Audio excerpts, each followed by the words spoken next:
Good afternoon and welcome to AIB's coverage of the All-Ireland Intermediate Hurling Club Championship semi-final. It takes place here in Cusick Park in Ennis, and it is between Tooreen of Mayo and BallyRagget of Kilkenny. My name is Killian Whelan, and you're with us for the next 2.5 hours or thereabouts. I'm bringing you the coverage here from Cusick Park in Ennis. Of course, a change of venue, but we're here up and running, and the pitch is in good fettle ahead of this big game. Of course, one of the biggest days in the history of both of these clubs. Now, joining me representing both of the clubs are from Tooreen, Adrian Hession, and Kieran Delaney of St. Patrick's in BallyRagget. And we'll begin, Adrian, with you, looking for Tooreen and everything that they're bringing here today. Of course, another historic day in a very historic club in some ways. Yes, thanks very much, Killian. Yes, we're delighted to be here, of course, representing Tooreen here today. It's uncharted waters, we always speak of that, but it really is for us. Not only for a team from Mayo, but for a team for the rest of Connacht, outside of Galway club, to get to this particular stage in the All-Ireland Intermediate Championship is a big, big day for us. Yeah, massive day, and we'll come back to that and the importance it has. Kieran, for ye, it's, I suppose, not uncharted waters for ye. Of course, you have been to this stage of events in the All-Ireland series, of course, winning the Junior All-Ireland back in 2012. Yeah, we have the experience of it. It's, nearly all the panel that are there this year, they have been thereabouts with the couple of young lads coming through, but all the bulk of the panel have been there for 2012, and just the experience of getting through the club championship and the big days like this now, it's huge, so it's a great day for everyone. Great day. I'd imagine these two men will be on commentary duty with me throughout the game, so plenty of anecdotes and stories and whatever. But Adrian, tell us about Tooreen and this club. 1957, a group of young lads get together, and I'm sure they didn't think they'd be here in maybe 2017 on the cusp of getting to Croke Park. Yes, and it's a famous year for us. We only celebrated our 60th anniversary as a club there only last June, and to think that we're back here at an All-Ireland semi-final stage is unprecedented. The club started in 1957 by a group of youngsters. Started off by a man called Michael Henry from the club, who hurled in St Mary's College in Galway City. He brought back the idea of a hurling club to East Mayo. It was unheard of at the time. He gathered a group of people, they went into a hall, started a committee, and that's the beginning of the Tooreen Hurling Club. Now remember, these guys were only 15, 16, 17 years of age, but their legacy has sort of lived on throughout Tooreen folklore ever since. I suppose we're talking to a man at half time here, later on here today, Michael Nolan. He was actually at that first particular meeting as a 14-year-old back in 1957. But the hurling has really grown and grown since. It's only a small village just between Knock Airport and Ballyhonus, so it's a tiny half parish of the parish of Ahamore. They have won 28 county senior titles along the way throughout the last 60 years, and hurling has grown and grown, and we were very lucky about 10-15 years ago to develop our own grounds, so we now have a central base instead of looking for grounds all over the place, which is a great achievement. But this is really the pinnacle of it. We've lost 12 Connacht titles in senior and intermediate up to today, kept chipping away at it, came with a good team, and we made the breakthrough this year, which was unprecedented before. Yeah, that must have been a really great day within the club. I'd imagine celebrations went on for a while into Christmas. Well, celebrations went on pretty long as well. Yes, it was unheard of. A lot of emotion came out, because we went 10 years without even winning a Mayo County title between 2004 and we won it again in 2013, which was a long time for a club of our stature and tradition to go without winning it. So in 2017 to win a club first of all over our local rivals Ballyhonus, and then go on to release the shackles and go on to win a Connacht title was really the pinnacle of everything that has happened in the club in the past. Yeah, because obviously, you know, the tradition goes since that championship was formed, Galway clubs have won it since 2005, so a massive step up that you made then to win it. Yes, exactly. It was a great thing that came in 2004, 2005, brought in by the great president at the time, Sean Kelly, and it was something realistic we could aim for. We had in the past gone into the Connacht Senior Championship up till 2004 if we qualified for a Connacht final, which realistically wasn't an achievable goal. We got a few very wet days where we caught some Galway teams very on the hop and came close to them, but never really came across the line. The first one was in 1974, and it took all the 70s and 80s and 90s losing Connacht titles. And when this intermediate championship came along, it was a realistic goal. Yes, Galway dominated for the first 12 years of it, but Four Roads and Roscommon and Ballyhonus and Mayo were always chipping away and getting closer and closer every year. So we knew there was a possibility of getting the breakthrough. Ballyhonus, in fact, our neighbours, drew with the Galway champions last year and lost after a replay. So we knew we weren't far off this year. Yeah, well, you weren't far off. We'll talk more about the team as we get towards throwing, but let's turn to BallyRagget then. And Kieran, looking at St. Patrick's and what you have achieved, it was important maybe to get back into winning ways for ye, I suppose, and winning that junior title that number of years ago, backboning it then with an under-21 title win in Kilkenny, has probably put you to where you are today. It has, yeah, and we bounced back from after the All-Ireland win. We got straight into a county final, an intermediate final, and we were beaten by Clara. The following year we lost another county final to Mullinavat, and then we lost another one after replay to Bennett's Bridge. So we've had our fair share in the last 3 or 4 years as well, but we were knocked out of the championship last year in the quarter final. And I'd say it was, looking back, it might have done the guys the world of good, as in they got a good break, and because they had been rolling for 4 or 5 years non-stop, and a lot of them in with county panels and underage. So they can take stock last Christmas, and they came back and got Jim Ling back on board, and Davy Buggy back, and Brian and Pigeon then set up, and they just really went for it. Like if you look back over the stats for the year, they've played 33 games, and they've only lost once. So they've been winning and been very convincing. But yeah, hopefully now they're well set up now for today. Yeah, you're not taking anything for granted, though. I'm sure people look at it and think Kilkenny versus Mayo, and it's surely a cakewalk for the Kilkenny champions. But every game is different. It'll take on a life of its own there now, and conditions aren't great, so it's not going to be, you could say maybe the skillful side of things, maybe it could step up, but that's not going to be a factor today. I'd say the physicality, you're going to be looking for your piano movers on a day like today now to get things done. Mightn't be fancy stuff, but it's going to be a lot of tough tackling and heavy hits, but hopefully we'll come out on the right side of it. We're well set up. Tell us about BallyRagget, though, and the importance of the club. Similar enough history to Tooreen in some ways. You're only a couple of years older than them. How important is the club within the area itself? Oh, it's huge, and even days like today, just the crowd, everyone getting going and getting travelling down to Clare, well, it was in Limerick, and down to Ennis today. It's huge for the community. It shortens the winter, which is a huge thing. And if you get a win in the county championship and you get a roll on in Leinster, it's a huge bonus, and it gets everyone out and keeps people in good form, and especially for the older members of the club too. It keeps games. They're mad for games coming up into the start of the league next year. So shortens the winter form and creates a great buzz around an atmosphere around the community and the schools and the shops and stuff like that. There's great buzz around. Okay, well, the views of Kieran and Adrian for the moment, but we're going to get them step out of shot for the moment, and we're going to call in John McGrath, who is, of course, chairman of BallyRagget, and also to Jackie Coyne. And Jackie, I'm going to start with you. Of course, you're a proud daddy and a proud, of course, Tooreen man, but Stephen doing his best, I think, is one of the biggest stories of the year. There's lads talking about during the week about the training schedules and that the travelling that some guys have to do. I don't think anyone has done the amount of travelling that Stephen has done in the last while. That's true. I mean, Stephen, as people know, is living in Australia, but he's been home over the last number of years during the summer for some of the games, and this year he came for 2 months during the summer, and he was part of the team that won the Connacht. He was proud and privileged to be captain of that team, and it was a very historic occasion. And for me as well, it was wonderful, because I had captained the Tooreen team, I think, in 1981. So to see him captain the team on such a wonderful occasion was really special. Yeah, special. Tell us about this club, because it has been the bloodline for you especially, and all your family. But there's only 200 people, I believe, in the area. So I would imagine nearly all of them are here today. Yeah, I mean, I suppose one could say that Tooreen has been good for hurling, but hurling has been great for Tooreen. It has really developed a spirit and a pride in the community, and has brought people together, and most of them are here today. As they said, hopefully the alarms are on in Tooreen in the houses today, because there won't be too many left. I hope so. Well, let's turn. I don't know what the story is. Maybe John, down in BallyRagget, is it something similar? They're nearly all here today. They've been nearly all here as well. We have a population, I suppose, in the parish of around 600 people. It wouldn't be a big parish now by any means in Kilkenny, but everything revolves around hurling in Kilkenny.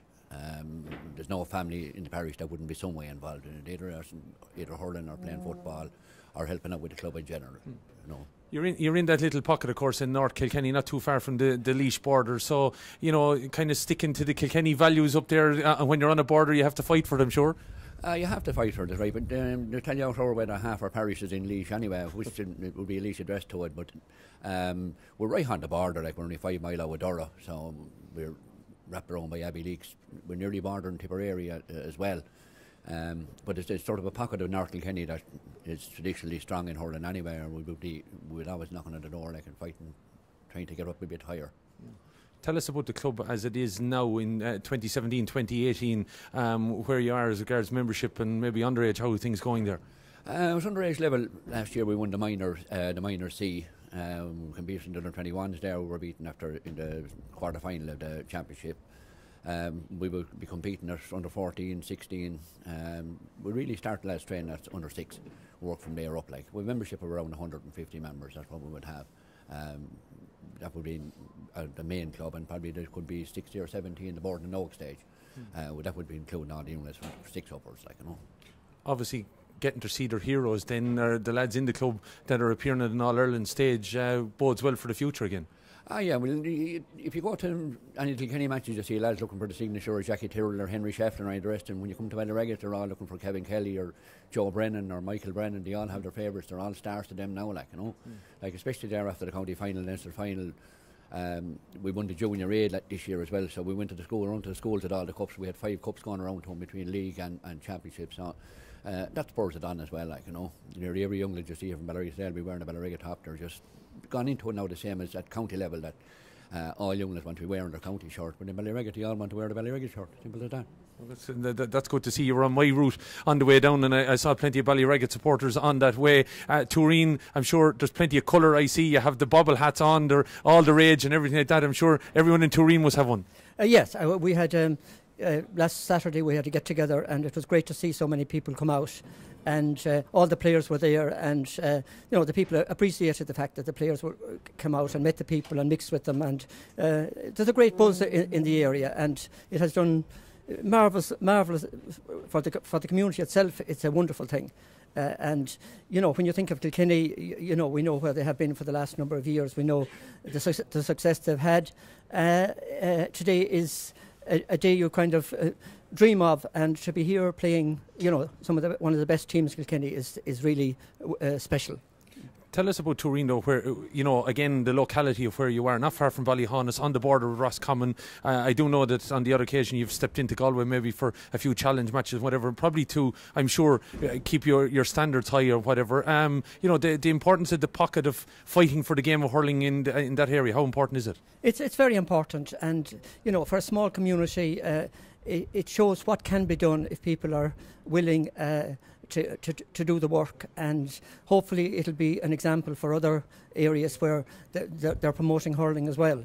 And as you said there, we have been lucky enough in that we have been close enough to Galway, and we have quite often gone to Galway for challenge matches, and playing those teams, I suppose, has helped to progress the team and improve the standard. Yeah, well, I'm sure it has. With regards to seeing all the colours today, are you like BallyRagget? Are the young kids in Tooreen going around looking for the Bolans and the Freemans and the likes of the world to sign their shirts and be pictured with them?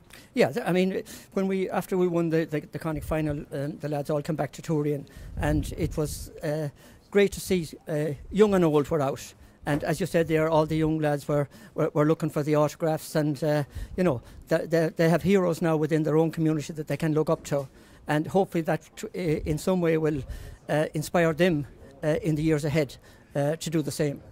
Okay, well, the respective clubs represented here by Messrs. Coyne and McGrath will thank you for the moment, gentlemen, for joining us, and we'll hopefully hear your views later on. We're now going to call in John Staunton, who's ex-chairman of BallyRagget, and also Michael Nolan, who is president of Tooreen, and we will get to talk to both gentlemen if they come across to us here. So John is with us and has joined us. John, president of the club, and of course a man that knows an awful lot about the formation of this club.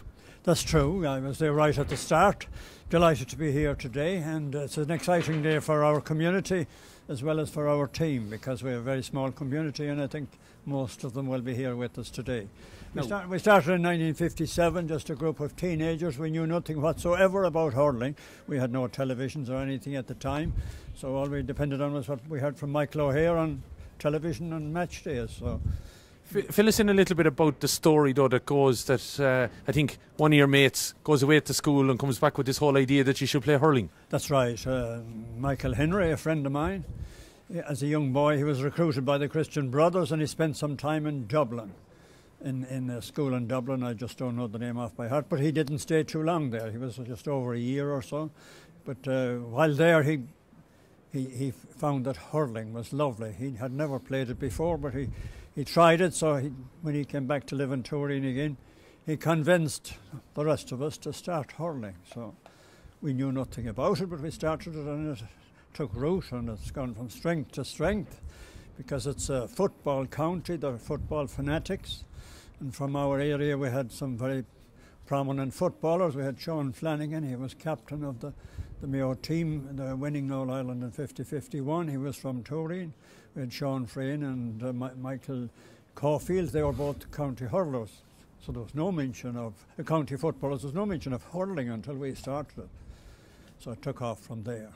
Yeah, so Michael, it's been a really interesting last history. I suppose when you started in 1957, as I said already to Adrian, you obviously didn't envisage what it could grow into, and to be 60 minutes away from potential visit to Croke Park. That's very true. It was unbelievable. We never envisaged that at all. It was a matter of trying to get the hurling to survive and to put out a team. There were times we didn't even have 15 players.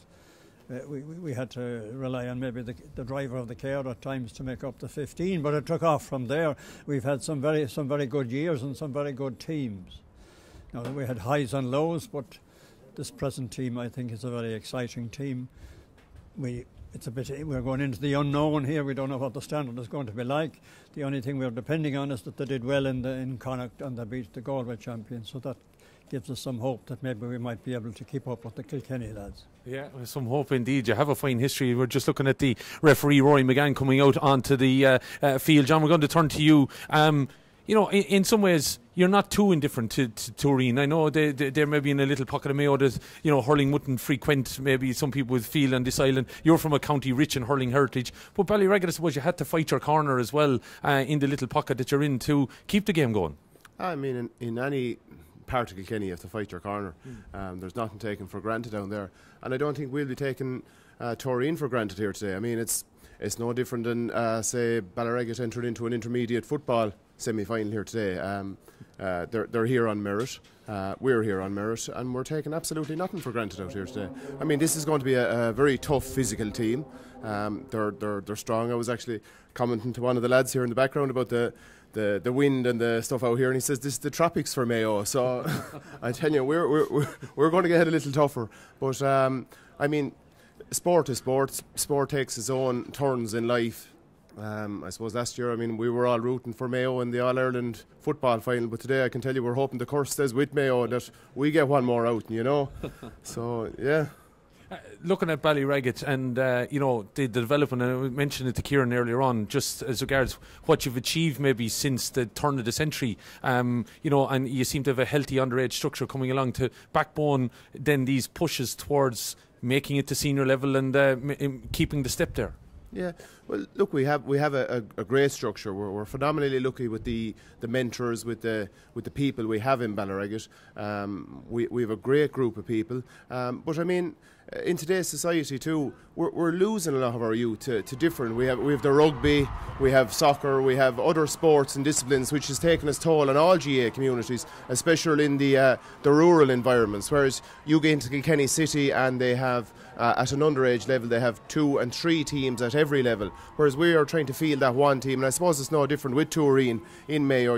You're trying to keep it, and I suppose it's that backbone of community spirit. There's a little bit more than the GA involved. It's complete life by times, Yes, we were very lucky this year. We've won the intermediate, and that's why we're here today. And we've also won the junior A, which we now have a junior team and a senior team next year. And we've gone very well. We competed this year for the first time in 2 years, 121, because we have lost that sort of a group of players through the year. So we're going well, and please God, today will be a good outcome for either team, We'll stick with us for the moment, John, and just looking down at both teams now have come out a right little cacophony of noise down underneath us with regards to the both teams coming out here. It's two small little areas, but still there's a healthy little roar has gone up. Michael, before we let you go, you're mentioning there about you have a unique band of men in some ways in Tooreen who play a little bit of the big ball as well, but still will do everything that they can to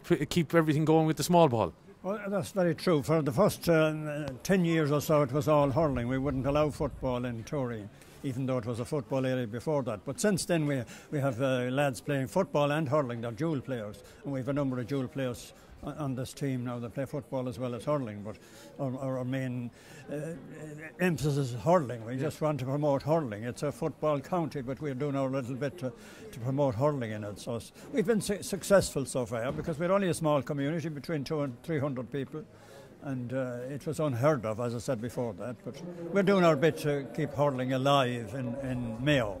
And you're hoping there'll be one more little chapter to be written in the history of Tooreen? Exactly. We're hoping that today that we'll make history for all time, because no team ever from Mayo has come this far in hurling. So we're hoping we'll be able to take BallyRagget today. It will be some achievement to beat BallyRagget. It would. And John, finally to wrap it up, I'm sure as well you'd like to write another chapter in the BallyRagget history book as well. Sure, Court, we're not here to compete. We're here to take over, as Conor McGregor says. But sure, look, we're taking nothing for granted, as I've said, and they're a special group of lads out there today, and they're just a note to make. Every one of them are wearing a black armband today, because when we go back to the same as this man and his friends that set up that club in 1957, we lost a man only a few weeks ago, Seamus Butler, who was a stalwart man of the club there, has been that what we talk about, that pinnacle backbone in the GA, and we lost him. And as a mark of respect, and everyone has, no matter what happens here today and in this game, all them players have a respect for one another, and that's what the GA is all about. And wish you the very best there today. Right, well, that's great to see the camaraderie between both of you, John and Michael. Thanks indeed for joining us up here on our coverage. We're just looking out on the field at the moment, everyone getting in position, both sets of players from BallyRagget and also from Tooreen out here having a look at the surface, and just seeing Rory McGann and his umpires, and good to see all about equality out here as well. We have a lady umpire here this afternoon as part of Rory McGann's team here of officials, and just looking at Tooreen, of course, they are down at the town end of the ground, and they will be in their blue and white, and over to my right hand side then into the Portumna, I suppose, or Tulla end of the ground here in Ennis, you will see the men in maroon and white, so they are representing St. Patrick's of BallyRagget. So looking at the two teams here then, and we're going to call in on Adrian and also on Kieran to join us here to have a look at the game. And of course this is a historic occasion for both teams, and let's maybe just have a reflection on BallyRagget's route to the final, Kieran. Looking at the intermediate hurling final, I'm just looking down at the scores. Kevin Kelly is obviously a man that double figures, 10, 11, 11 and 11 points in all the games here. The quarter final in Leinster, beating our Clock of Kildare 24 points to 1-8, beating Kiltale of Meath 220 to 210, and 19 points to 115. A more closer scenario with the men from Glenealy. But Kevin Kelly not on the field today. Yeah, huge disappointment there. Kevin got a bad injury in the Leinster final against Glenealy, bad knee injury, and he's after doing a huge amount of work to try and get back, but he didn't make it there. I think he got confirmed during the week there not to even tug out, not to try, so he's carrying a bad knee injury. But yeah, when you look down at, he's like BallyRagget after kind of averaging about maybe 118 or 22 or 23 points per game, he's scoring half of those. So you're looking at, your chief score getter there, but we have 5 or 6 forwards every day that will score, and Kevin has been clocking them up, but he's been getting 8 or 9 frees as well. So if our free taker, whichever, maybe it could be Mikey Brennan or Joe Brennan, takes over the frees today, you'll be hoping that he'll be able to crack over 7 or 8, and any day is a good return for your free taker, and everyone else chips in with 2 or 3 points. Hopefully that will see his line, but Kevin's a massive loss. He after being a huge, he has that inter-county experience now, and with the in the semi-final he scored 3-11 against Tullaroan. He gave an absolute demo, so he'll be a big loss, but gives another lads a chance. I think Owen Bergen there is coming in. Yeah, I was just going to allude to that. Who are we going to now see having to step up here? I think Owen Bergen there, from what I hear, it could be starting in full forward or maybe corner forward, so you'll probably line up, but it might be a shuffling around 1 or 2 players there, but You'll probably see Owen Bergen coming in, very, very strong player, physical player. The likes of today will suit him. He loves the rough and tumble stuff, so hopefully now he'll get stuck in and make some scores and create some scores and get some scores himself. Okay, well that's of course the big news then, that Kevin Kelly doesn't start, and Adrian Hession, that might be a little nugget of information now that will excite the Tooreen players in some ways. Well, as someone said to us coming down here, we'll need all the rubs of the greens today. That's our first rub of the green already to hear such an influential player like Kevin Kelly is not available to start for BallyRagget. Okay, they will have a lot of good players to come in off the bench, but the inter-county experience that Kevin Kelly brings to the situation is something that they will miss massively. We heard that during the week, but it was only confirmed to us here recently. Just going through the Tooreen team. The Tooreen team today is an unchanged team from what's lined out in the Connacht final. There's a few positional switches, but in general, it's the same 15 that started on that particular day. Stephen Lenihan, as we said before, starting goal. The full back line, Daniel Hwan, Michael Morley and Aidan Henry, has been solid throughout the year, I suppose, and improve as the games go on. They had a shaky start against Ballinderreen, were 6 points to 1 down after 5 minutes, but really got hold of the game after that. Our half-back line, Conor Henry, Stephen Coyne, our captain, and David Kinney at left half-back. And this is a happy hunting ground for David Kinney. He won an under-21 football All-Ireland here only 2 years ago. In fact, last April, 12 months with the Mayo under-21 footballers. He likes this ground. As well as that, we've Cathal Freeman and Conor English, our former club secretary at midfield. Brian Morley, Fergal Boland, and Kieran Charlton in the half-forward line. Fergal Boland, another member of that under-21 football team who won an All-Ireland here 18 months ago. And in the full forward line, I think the position of the field where we would hope if these guys click, we won't be far off BallyRagget. Kenny Feeney, Sean Regan and Shane Boland, 3 guys who've been on form throughout the course of the year. We're expecting a big gun from Sean Regan. Didn't perform to his full potential in the last 2 matches, so we're expecting a big one from Sean Regan hopefully today. Okay, Adrian Hession, give me a rundown then of the Tooreen team. It saves me having to have a look at it, so I'll ask you the same. Kieran, having a look at things with obviously Bergen coming in, are we going to see a few switches around the field? Well, you probably might see 1 or 2 positional changes. I'd say, kind of leading off from the start there, Michael Gannon in goal has been very, very steady now. Hugely improved puck outs, shot stopping ability is massive now this year, and he's been a real rock. He has a change kind of in front of him. His brother James Gannon is back, full back now. Has a huge amount of experience playing full back there. He played the last 2 or 3 years. Our full back that was playing there for the championship, Jeff Morrissey, got a bad shoulder injury in the Leinster final, so he's gone, and James Gannon fits in there. You have John Mooney and Mark Staunton, very tigerish, tough defenders at 2 cornerbacks there. Jeff Brennan, Stephen Staunton, and you have Robbie Healy there, half back line. Very good hurlers, very physically strong, and Stephen and Jeff especially now, and they'll be hopefully that'll be the platform to build on for BallyRagget going forward. Saoirse Kenny, man mountain, huge work rate. Bill Staunton, again, the work rate in the BallyRagget midfield now is massive. Saoirse and Bill, and they will run and cover ground all day. So Patrick Brennan and Michael Brennan, Barry Staunton, well, you have kind of 4 of the Brennans leading in there. You'll have Patrick and Michael in the half forward line. Probably mightn't stay there. They'll probably move around. You have Barry Staunton, very tough, tigerish defender. He'd put his head where he wouldn't put a shovel now, Barry. He's a real workhorse again. Brian Phelan, Kevin Kelly was lazy. You have Brian Phelan probably full forward. Okay, well, we're pausing here for a moment's silence.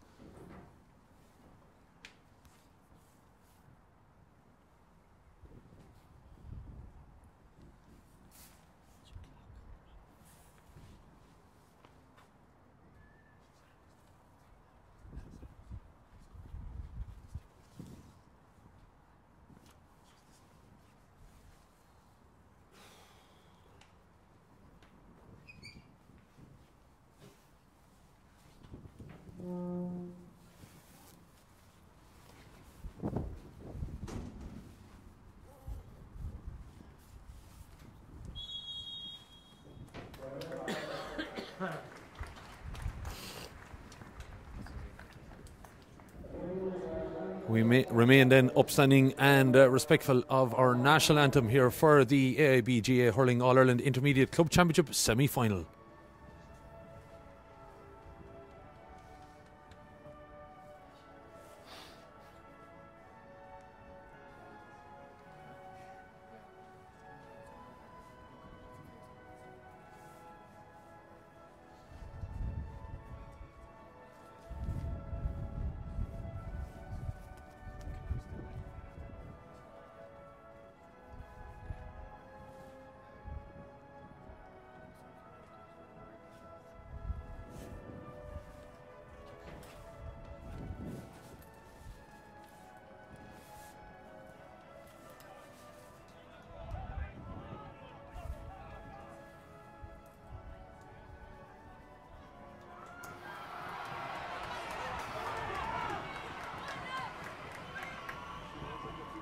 So there we have it, the strains of our own Naveen here then in Cusack Park in Ennis. As we said, a change of venue, but we are here in Ennis and looking well enough here to be able to host this All-Ireland Intermediate Club semi-final between Tooreen of Mayo and St Patrick's of BallyRagget in Kilkenny. Rory McGann of Clare is your referee. Linesman is Johnny Murphy of Limerick, the standby referee, and along with Kevin Jordan of Tipperary. Sideline official is Joseph Mullins from Clare. The umpires, Pádraig Kelly, Manus O'Donnell, Anne-Marie McGann and Tony White. And in the event of a draw, extra time will be played. So looking at the teams getting into position, and that wind is going to be into the faces of the Tooreen men, because they will defend the goals off to our right, while the town goals will be protected by St Patrick's of BallyRagget. Just waiting on the referee to get in position and making sure all the players are outside the 65. This is of course the new regulations. The linesmen step in until the ball is thrown in to ensure the players don't rush in on the throw in, and the ball is in and the game is on, and it's BallyRagget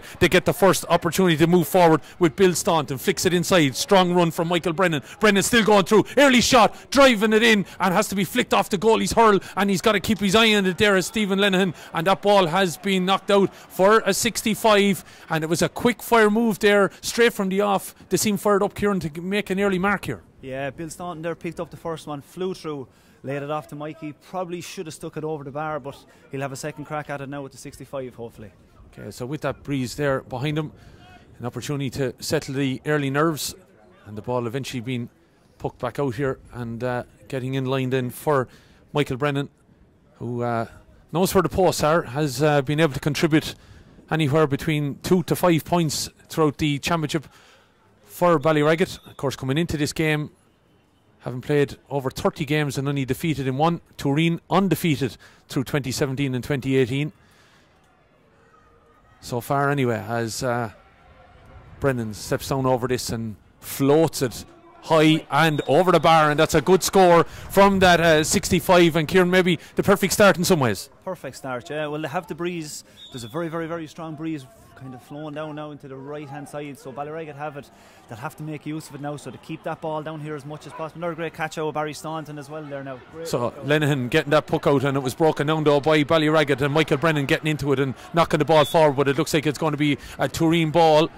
And you feel, Adrian, maybe Tooreen just need to get their hands on the ball. They haven't touched it. Yes, indeed, and a fast pace of the game by BallyRagget there for the start. It will take the Tooreen lads a few minutes to get into the pace of this game.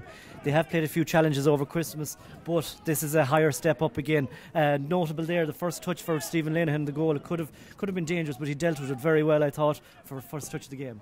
Oh, a lovely sideline cut there from the midfielder, Cathal Freeman, of course, as he knocks the ball down. But it's Stephen Staunton, the captain of BallyRagget, that drives out and sends his ball into the corner. BallyRagget boys obviously feeling with the wind behind them, they're going to have to get the scoreboard ticking very, very early on. But that ball there has been lost forward by Barry Staunton, and the Tooreen boys get in a bit of a ruck performing, and outside it is Saoirse Kenny. He's going to drive forward and one-handed flicks that ball into the corner, looking for Bergen, who of course is the man that's replaced Kevin Kelly, the Kilkenny inter-county hurler, but he is adjudged to have fouled the Tooreen defender there, and an opportunity to clear and a chance kind of begging for BallyRagget.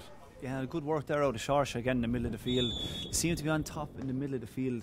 Tooreen playing a two-man full forward line there, and they have kind of 4 players out in the half forward line doing a lot of moving, but there's no ball going up, and Bill Staunton has it now as well coming in, so Joe is on it again. Yeah, they're looking to get in there, but Tooreen eventually getting their hands on it now and needing to settle into this game and opportunity and take it to their more illustrious counterparts. The man who of course has the base in Australia getting on the move here, and we'll say hello to family connections that might be tuned in down in Melbourne as the ball is knocked up into the corner. An opportunity here now for Kenny Feeney to get on it, but he's marshalled there by 2 BallyRagget men, and they drive it back down the wing, but getting in there to disrupt the Fergal Boland, the Boland brothers, who of course have contributed an awful lot in the Connacht campaign to Tooreen's run here today. I'm sure we'll be giving of the utmost as coming forward with it now. Saoirse Kenny looking to give this ball over into the centre half forward position, but a good block down there, you'd have to say, by David Kenny, and the referee then says that David Kenny was fouled, and Tooreen growing into this a little bit. Yes, David Kenny is sitting back in the pocket, creating the extra player in the half back line. I suppose a sweeper, if you might. He done very well there to come out and close the BallyRagget player on the strike. As we said before, a very, very happy hunting ground for David Kenny, winning an under-21 football All-Ireland here just over 18 months ago. So a strong wind coming from effectively the southwest direction. The rain has cleared off, but still heavy leaden clouds above us. I wouldn't be surprised if we have a little bit of drizzle or rain before the off, but it is going to be a free then that is going to be taken by the centre back Stephen Coyne, just over the 4-minute mark here now, and Coyne elects to go back with this ball. And driving up the middle then will be David Kenny over to the far side, looking to shake out Shane Boland, but Boland surely into the back. That was there by Mark Staunton, and he looks like Shane Boland, that BallyRagget mark him down as a danger man they're going to keep an eye on. Yes, Shane has really stepped up to the target this year now. He's been on our panel, he's 24 years of age and hasn't really performed to his full potential, but was really bulked out this year, man of the match in the county final, as well as being man of the match I think in the Connacht final as well. A good composure there by the Tooreen rear guard there. So the short free was on. Stephen Coyne back to David Kinney, and a nice ball up to create the first scoring chance here for Shane Boland. Okay, so this will be a tricky one now, because the wind will be coming over his right shoulder as he tries to connect with this into the town goals here in Cusack Park in Ennis, and he likes to have caught a good strike at that, but he's pulled it to the right and wide, so a wide there for Tooreen, and the first wide again, the first opportunity to have a shot, but at least it's a shot at the target as the puck out comes from Michael Gannon, looking into the middle where trying to wait for it. There was a combination of Kenny and Staunton, but Tooreen get in there, but it's BallyRagget to win it back. Them in maroon and white. How strong maroon and white was, of course, in 2017. Will it be the colour of 2018 as well, as BallyRagget look to change the ball here with Fleeland to Brennan. Brennan turns and puts it over the bar. It's Joseph Brennan time, and that's a good score. Quick fire hands there, Kieran. Great score. Again, Michael won it in the centre there and popped it out to Bill. They played it down the centre. They'll have to be careful because they have the left half back for Tooreen. Kenny is playing as a sweeper, but they won it. Great possession, got back by Brookie there and laid it off to Joe. So great score again. Plenty of Brennans and Stauntons in there, of course, representing St. Patrick's of BallyRagget, as the ball is poked out and won by BallyRagget, and trying to get on it there was Michael Brennan, but getting in there and trying to win it, David Kenny. David been on a lot of ball here in the early stages for Tooreen. He gets up off his knees and breaks out with the ruck here now, and he's getting forward, gets an opportunity to offload this ball to Conor English. English then looking to turn inside, ball still an opportunity here now with Brian Morley looking to offload it shortens the stick to try and keep control of it, did, and then had to flick it back though to English. English then gives it to Conor Henry, gets a bit of a late tackle there, but shucks it off and gives it inside now to Fergal Boland. Boland stepping inside his man, still going, he's on the halfway line, looked to have been tripped there. The referee saw nothing in it, maybe he just fell over his own feet as BallyRagget tried to come on to it. Tooreen there, a heavy tussle there on Conor English, seemed to have got a bit of a shoulder into the chest area, and it's a little bit of 6s and 7s, but Tooreen doing okay. Yeah, it's scrappy around the middle of the field as you expect in the early exchanges, but it is a very tough breeze. We may not be able to see from cameras here. Tooreen are playing into this tough breeze in the first half, and if they can keep their composure around the middle of the field and get a couple of scores on the board, you'd never know what might happen here today. Good composure there around the middle for that time by Conor English. He took the hit, went to ground, and slowed the game down here, as we'd like to do against the breeze. Well, I don't know if we'll be able to get a camera shot on the post down at the far end, but they are shaking, so that'll give you an opportunity, an idea of the wind that is here in Cusack Park in Ennis, as the ball is into the corner now, where it's picked up by Fergal Boland. Boland stepping inside his man now, his opportunity to shorten the stick and get it inside. It's flicked off the hurl of one of the BallyRagget backs there, and covering the space was James Gannon. That could have been dangerous, but the ball is still an opportunity here now for the Mayo men. Stephen Coyne going backwards with it, looking to flick it back into the corner again, looking for maybe an opportunity out of one of the Bolands, and that looked like an opportunity, could have maybe cost a free there, but the referee allows the play to continue anyway, and the ball has been picked up again by David Kenny. Kenny's, as I said, the stats will be interesting on him. He's touched an awful lot of ball, but BallyRagget though straight away firing that ball in, and that is a hell of a score from distance. No messing around. Tooreen maybe dillied and dallied a little bit, not enough support there for David Kenny, and BallyRagget punished him. Yeah. Brookie will do that all day there if he gets a chance. They're playing 2 or 3 balls now. The last 2 or 3 are straight down on top of that spare man though, so they'll have to be careful. He's mopping up. David Kenny's after getting on a good bit of ball, but he was unlucky not to bring that with him. Great score out of Brook. We'll have to find out how he got the nickname Brook when we get a stoppage and play, maybe, Kieran, as the ball is flicked here. Here's an opportunity now. Shane Boland getting on and maybe putting on the burners, and he steps inside. Opportunity to have a first shot. Good block there. Came straight on, smothered him, Jeffrey Brennan, and then being able to pick it up here at the back and send it out now. Saoirse Kenny. Saoirse dropping it down into the corner where Bergen is maybe an opportunity to get there. Michael is trying to get in there and winning. Michael Morley, of course, one of 2 Morleys that's on the team. Flicking it out here to David Kenny. Kenny looking to step inside, but he's held up there, having to flick it off.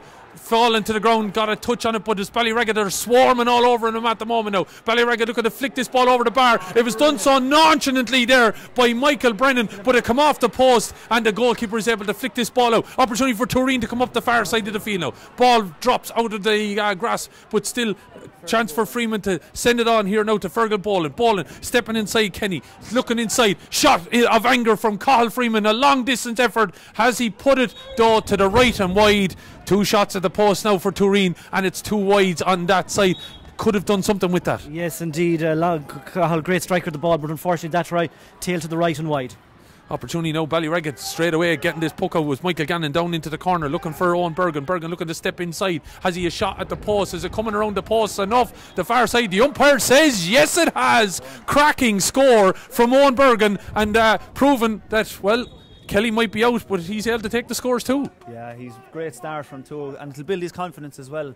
He hasn't got a huge amount of game time this year, so that's a great start from. Great start. So Saoirse Kenny over on the far side got a hand to that and then kicked it on, but it's gone out over the sideline on the far side. 5 points to no score, 10 minutes gone, and you'd have to feel that on that scoreboard as the scoreboard that is here, of course, that Adrian, you would feel Tooreen needs something. I know you were saying that if they got to half time sticking in touch, but they do need to get 1 or 2 scores anyway. Yes, definitely get a few scores on the board just to settle the nerves and settle into the occasion. They are playing into a stiff breeze, as we said, and BallyRagget scores are coming an awful lot more easier throughout the course of this first 10 minutes of the game. Okay, so the score is 4 points to 0, and BallyRagget looking to get on this. Over on the far side, they do have a sideline cut, and referee has been held up. I think it might be the scoreboard here. Yeah, the umpire is telling the linesman that it's 4 points to don't want any issue here. They're just clarifying it and everything, but we're clear up here anyway that it is only 4 points that has been scored. And if you're tuning in on our coverage here, so linesman and the referee just clarifying all that here, just to be sure we don't want any situation at the end of the game here, Kieran. No, we definitely don't want a question mark over it, but the full 4 line for BallyRagget there, after the 3 of them after getting a point. Here's Bergen on the go again, with a point each for the full forward line, so there's good ball going in. Yeah, good ball going in, and Tooreen now battening down the hatches that little bit, have dropped men back, and they're leaving, it looks like, a 2-man full forward line inside as one comes in from distance here from Barry Staunton. It'll be massive, it goes over. Barry Staunton from about 65 metres out puts that ball over the bar, and that will break the hearts of Tooreen in a way, Kieran, if you're going to be able to shoot from distance. Yeah, well, you see there's such a strong breeze there, anything within 60-70 yards is scoreable, so, and BallyRagget have the players to do it now, so they'll get if they get their chances, they'll take their scores, hopefully. An opportunity maybe to see a replay of that in the next couple of seconds, but the opportunity will present itself. I'm sure we'll have a few more highlights hopefully in this game as BallyRagget now really driving into this, but looked like that ball was overplayed there by the BallyRagget man, and I have to say BallyRagget physically putting themselves around out there. Yes, they are a physically stronger team, possibly physically stronger than Anthem we have met all year. Tooreen are traditionally a slow starting team, so we won't panic just yet, but it's not looking good at the moment. So ball is sent down again, and Bergen gets in there and he causes panic to Tooreen men, and turning on the ball and putting it in the direction of the post was Brian Phelan, but that is BallyRagget's first wide by my reckoning here, as the number 7 David Kenny is down injured at the moment.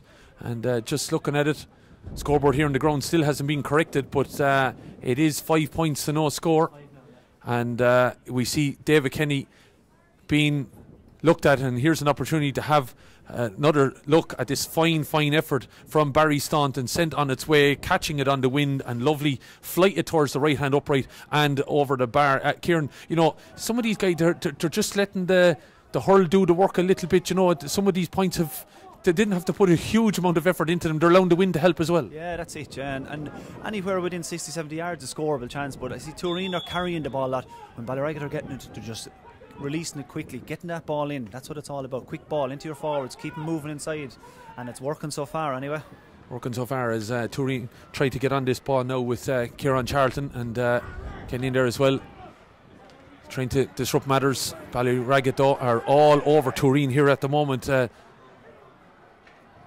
Daniel trying to get in there, and get on that ball, but it's won back by Bergen, and he flicks it down the line now here towards Michael Brennan. Brennan in a very tight angle. That would be some score if he got it, but I think he's asking an awful lot there, and I don't think James Ling is too happy here on the sideline, Kieran, with that opportunity. Oh, no. When you're heading into the corner like that, the chances of a day like today trying to get that over the bar are slim, but you probably want to try and recycle it, get it into the centre or get it back to someone moving down the wing with him.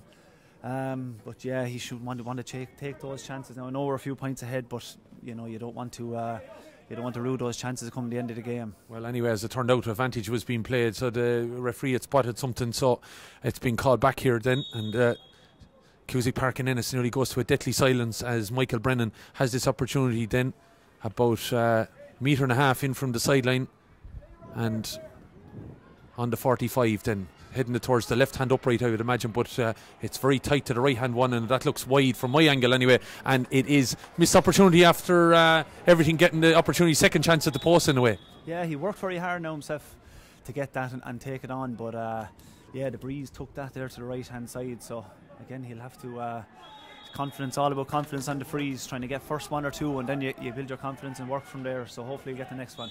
Few hardy souls over on the covered terrace over on the far side, but then we have the right idea because the wind would be at their backs a little bit, but there is a fine crowd down below us here in Cusack Park in Ennis, a venue of course that will see a number of big games in the next couple of months, especially with the new format of the championship at inter-county level.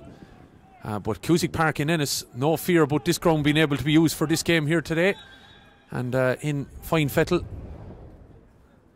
as sideline cut now over on the far side for Tooreen, going to be taken quickly, and with coming up on 16 minutes gone, Tooreen now needs something. 5 points and no score behind, and here's an opportunity as they break forward. It's a good strong run from Fergal Boland, went to shorten the grip there, but he was well hooked by Bill Staunton, tracking back all the way, and BallyRagget get this ball moving again with Kenny into the middle now, that bypasses Michael Brennan, but it could work out there for Bergen, but it's been hustled out of it there, and Hown gets this ball and moves it towards Cathal Freeman, and Freeman flicking it inside, and David Kenny, basically the man with the most touches on the Tooreen team, I think, gets his ball inside. An opportunity here maybe to settle on it for Kieran Charlton, but he elects to flick it inside here now to Sean Regan. Regan goes back towards to him, but it hadn't a whole lot on it, but somehow makes it. It hopped away from Barry Staunton, and Tooreen still have it. Having to come deep now is Sean Regan, because they're leaving Feeney and Boland inside to maybe manipulate a bit of space as the ball is flicked across here. 5 points and no score.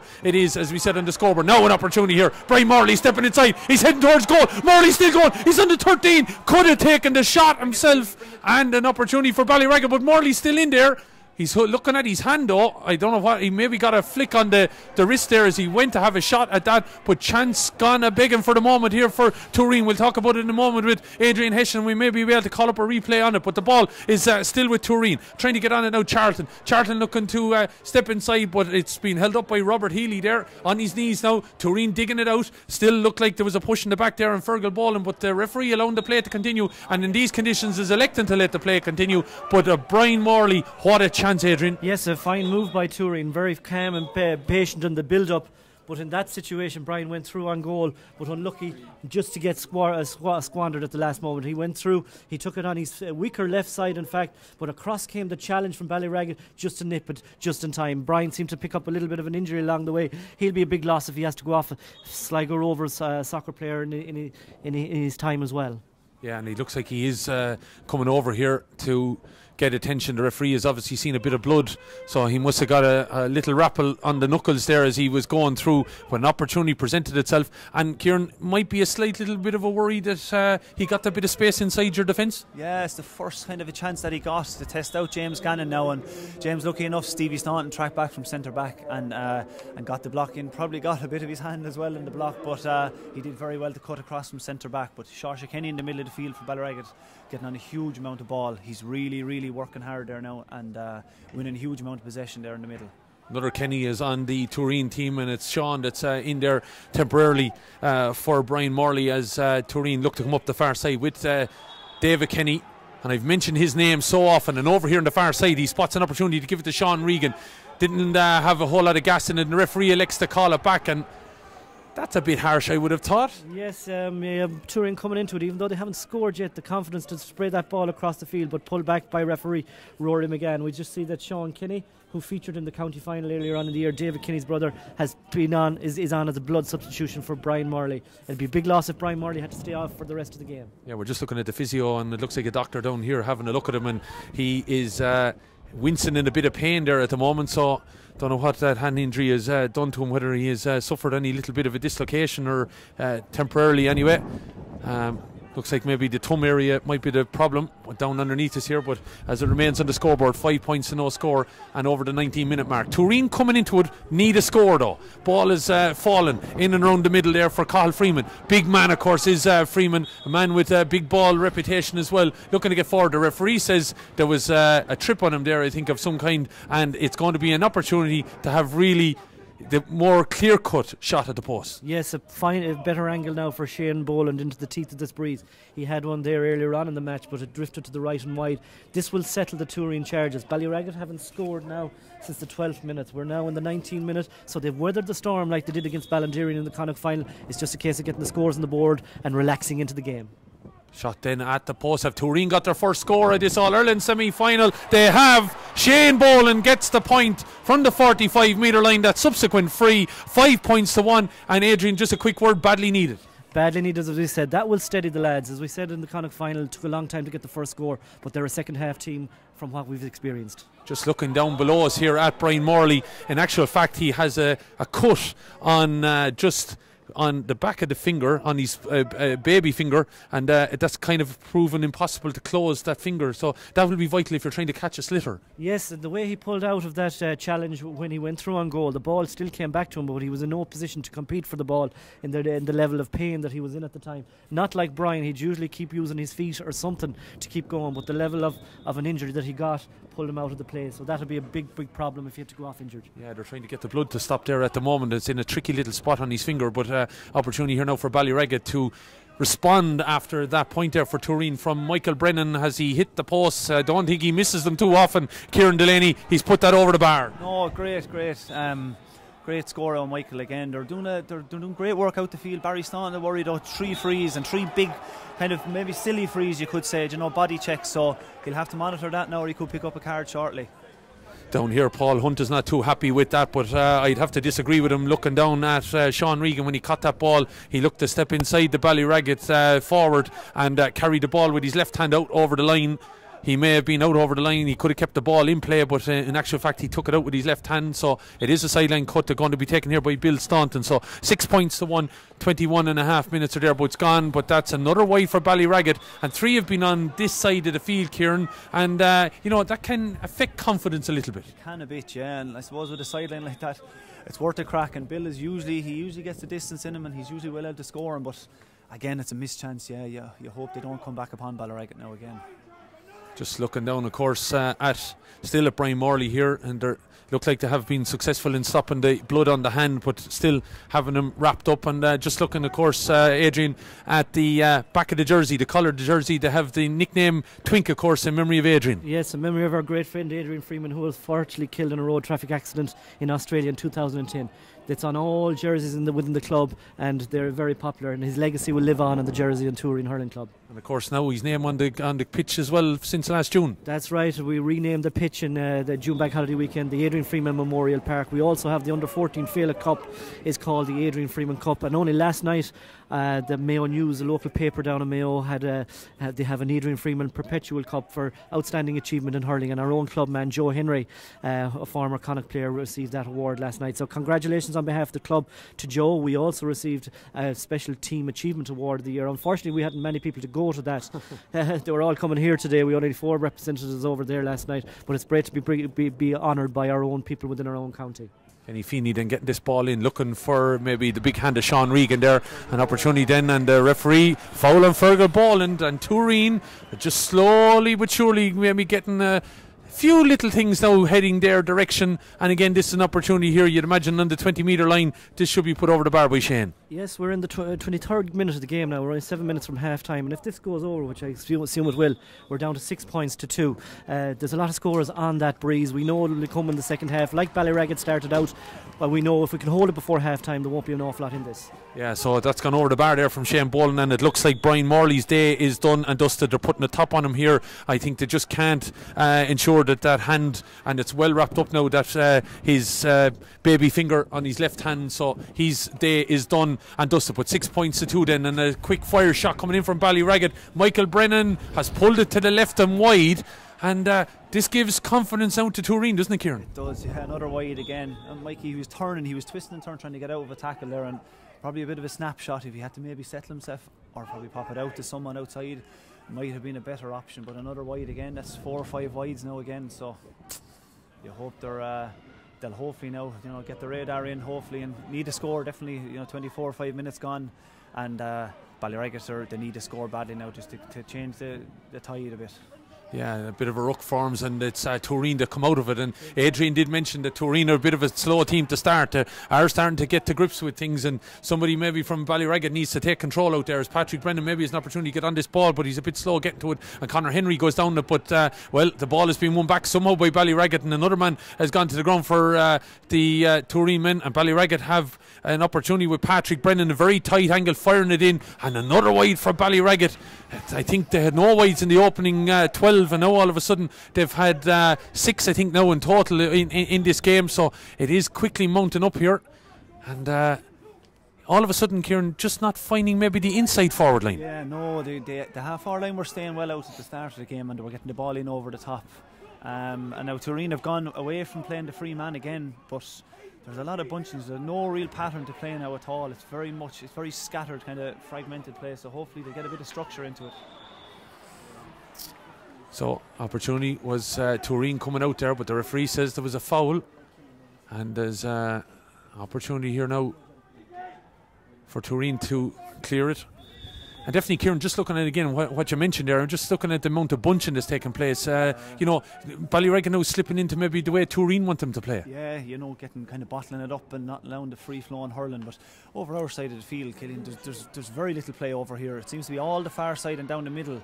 But you know, they need to keep it spread. BallyRagget forwards, you know, they're lively forwards, but they need to keep that ball. They need to move it quickly and to keep it in, get plenty of space for themselves. Now Joe's on it, so should make some space. Yeah, Joseph Brennan trying to get forward there, but he was held up by the Tooreen man. But back there digging it out, Brian Phelan, that long shot coming in from Tooreen, Sean Regan, but it was well gathered and eventually cleared by Michael Gannon.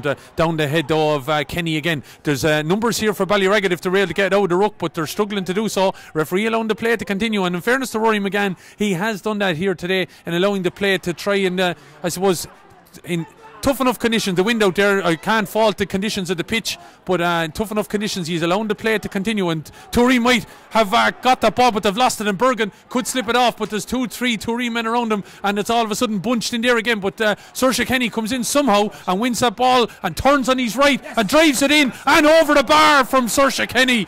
That took a little bit of individual guts and guile to go in there and dig that ball out. Yeah, you needed someone now to take it by the scruff of the neck, and Saoirse kicked it out of the ruck and then took it on in a great score. Hopefully that now will change the tide a bit, and BallyRagget clock over another score or two before half time. Yeah, badly needed from the Kilkenny point of view anyway. 7 points to 2, gone 27 minutes as Tooreen now looking to build, and it's Kenny driving it into the corner now, looking for the man of course that has replaced Brian Morley, Sean Kenny. Brian Morley, just to fill you in, went off with an injury, and his day is done. It was a hand injury, and they just couldn't get well, I suppose the baby finger able to move sufficiently enough that he would be able to get back out and catch a sliotar, but a push in the back there by the BallyRagget men on the Tooreen backs, and an opportunity to clear here again for Tooreen, and it's going to be full back Michael Morley that is going to clear this. He drives it long down this side of the field here on the stand side. The new stand of course that was open in Cusack Park in Ennis last year, is we're high up in the gantry,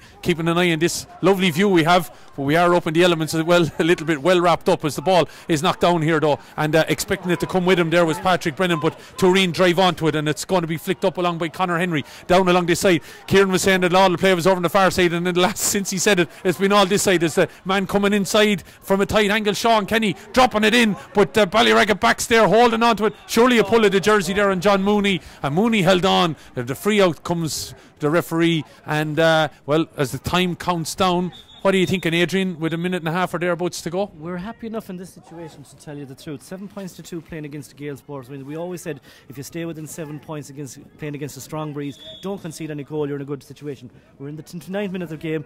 A lot of our players haven't got into it. Kenny Feeney, one of our main marksmen, hasn't got into it yet. Yeah, so 1 minute of additional time to be played, so that leaves us then with an opportunity as BallyRagget come forward. An opportunity again, Joseph Brennan getting out of absolutely nothing in some way. The last 2 scores, Kieran, they've had to be a little bit of guts to win them. Yeah, it's a bit of a dogfight now. It's turned into a lot of scrappy bunching, but great work out with Joe now. He wouldn't be known for getting stuck in. He loves the quick ball and out to the wing, but it's great to see him now getting stuck into the ruck and getting that ball and dragging it through it now. It's the way to go. Flick down there by Barry Staunton, looking to get on this ball. So 1 minute of additional time to be played. So the guts of 2 minutes to remain in this game. Could Tooreen get something before half time? Might be a perfect little confidence boost going in here. The Mayo men really coming into it and have been urged on as the free is dropped across over to the far side. Cathal Freeman trying to fight his corner forward Shane Boland, but he's been muscled out of it there a bit. But in fairness to Boland, he's up and at it again, goes to the ground, unfortunately loses the ball, and it's picked up by cornerback out for St. Patrick's at BallyRagget, Mark Staunton. Ball is dropped down into the corner where Daniel Hahn is going to go down on that ball, knocking it up into the corner. Unusual name, Hahn, sure, Huan is it? Oh, yeah, just to get it properly. And Kenny is going to come out with it.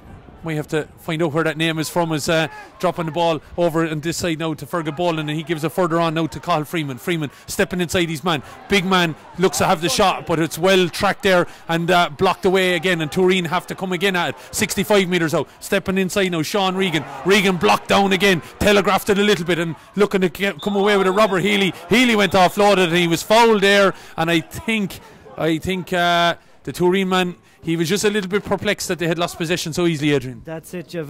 2 very good block downs there by the BallyRagget rear guard there on Sean Regan.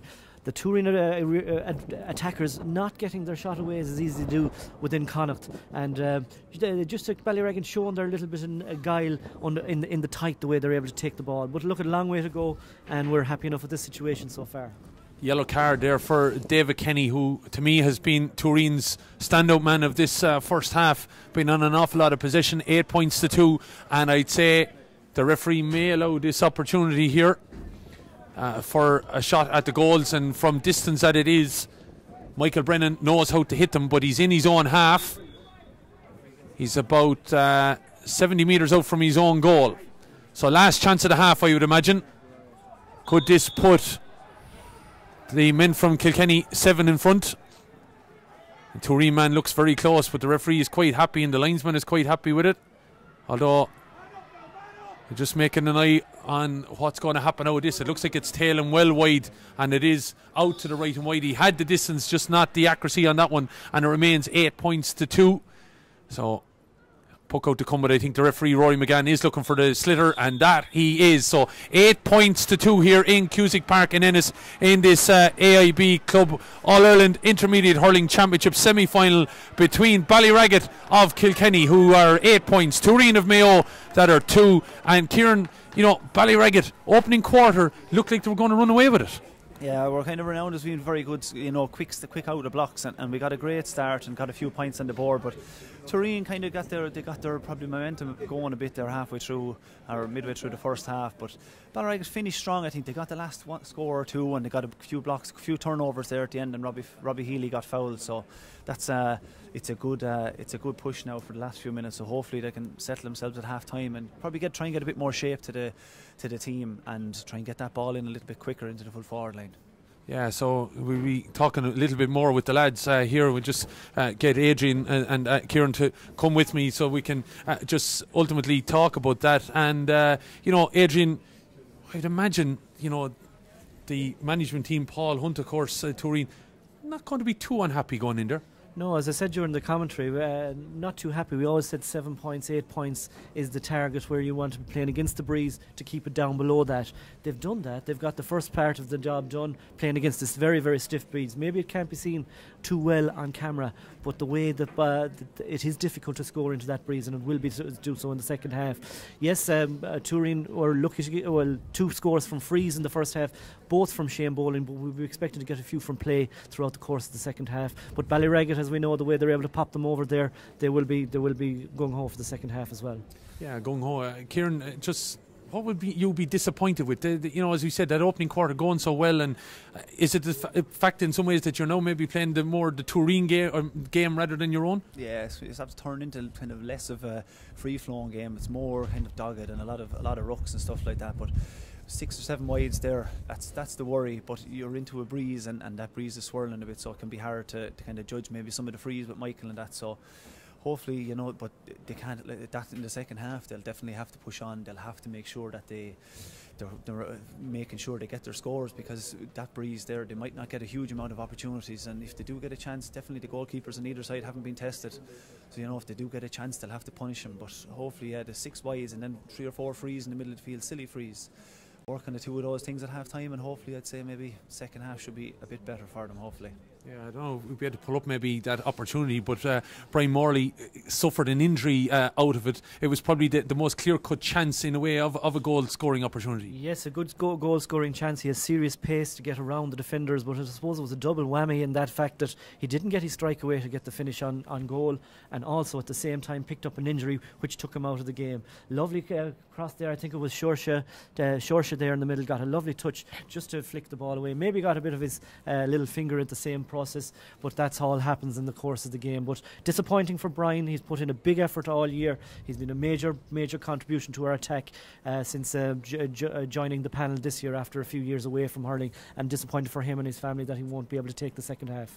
Yeah, probably one of the key scores was Barry Staunton. It was a lovely score from distance down here, Kieran, that we were looking at. It was very tight to the right hand upright, but a lovely strike of the ball in loads of space. And as I said to you, they maybe didn't have to worry about the inside forward line if they were able to shoot from distance. No, he had plenty of space and it popped out to him, so he didn't score too many, Barry, but when he gets his chance, he's well able to take them. So yeah, they probably will have to. They won't get those chances in the second half now into the breeze, but they'll have to get that ball in. They'll have to be foraging more in the half forward line, kind of funneling back to midfield and leave space inside that the full forward line can get it and take it on, because they will need to carry it, into that breeze. It's not going to. You won't get too many shots out the field, so get that ball in and move it quickly like they did in the first 10 or 15 minutes, Killian. Yeah, we'll talk to you in a moment before we go back on for the second half with regards to what you think the second half will present. But one of the other key moments from you, Shane Boland full of running and a good striker of the ball, and taking his opportunity in front of the goals as well. Yes, well, one thing I thought, it is a very difficult breeze to play against, but their composure around the middle of the field, even on a difficult windy day like today, to be able to hold up possession and not let BallyRagget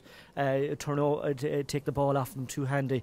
That composure, while it doesn't always reap rewards playing against the breeze. With the breeze, you'd hope that them opportunities would arise in the second half. Other features of the first half, David Kinney started for Tooreen, sort of playing as the sweeper role, but more adopted, more 15v15 after 15 minutes, which brought Tooreen back into the game more so.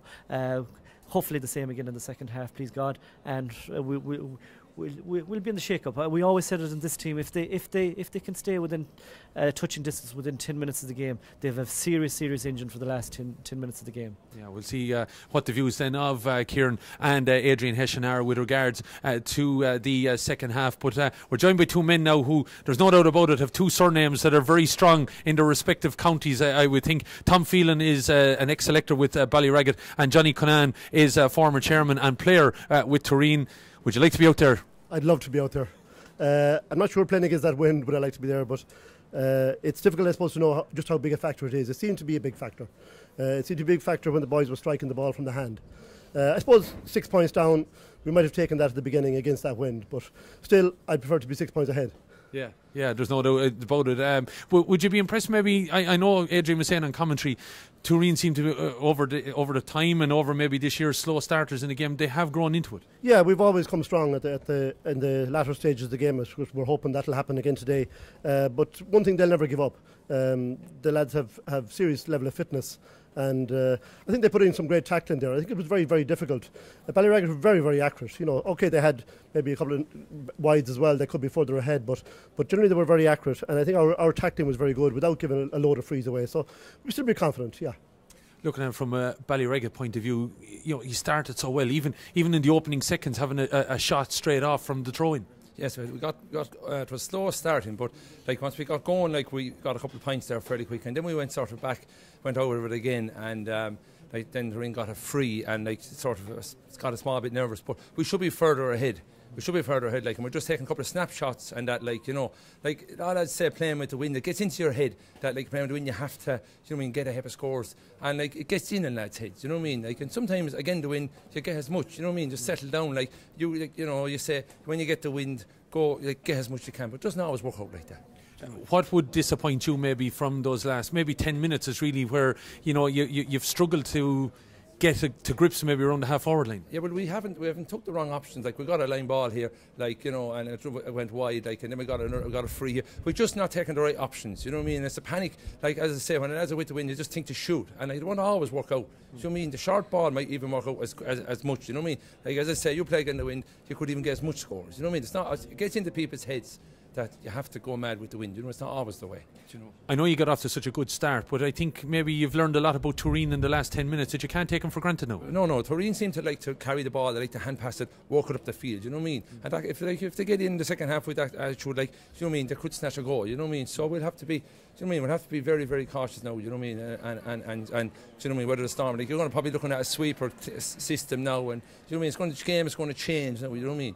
You know, so well, we'll see from the BallyRagget view. They're straight out. They're not wasting any time in there. From a Tooreen point of view, though, I'd imagine it has been mentioned, of course, that you like to play a kind of a football kind of game of off the shoulder, run and pop the pass. That might suit you now with the second half to win behind you. It might. The BallyRagget lads, I suppose, the big difference is they're very tall. A lot of tall lads, so they're very strong in the air. So I suppose our hope has to be to run the ball, get into the open spaces. A goal would be perfect, but you know, BallyRagget will score a lot in this half as well. So just because they're playing with the wind, they have excellent forwards. We can see that in the first half. So it'll take a huge effort. It'll take a bit of luck, and it'll certainly take a goal. No problem. Thanks for the respective men then from BallyRagget and Tooreen, of course, giving us the view. And it's now my pleasure to be joined by one of the great Gaels, and of course a lady that's been well known in Kilkenny and Downey. Tell us your views and thoughts on that game so far. Disappointed, I suppose, with the BallyRagget use of the ball, to be quite honest. Too many wides.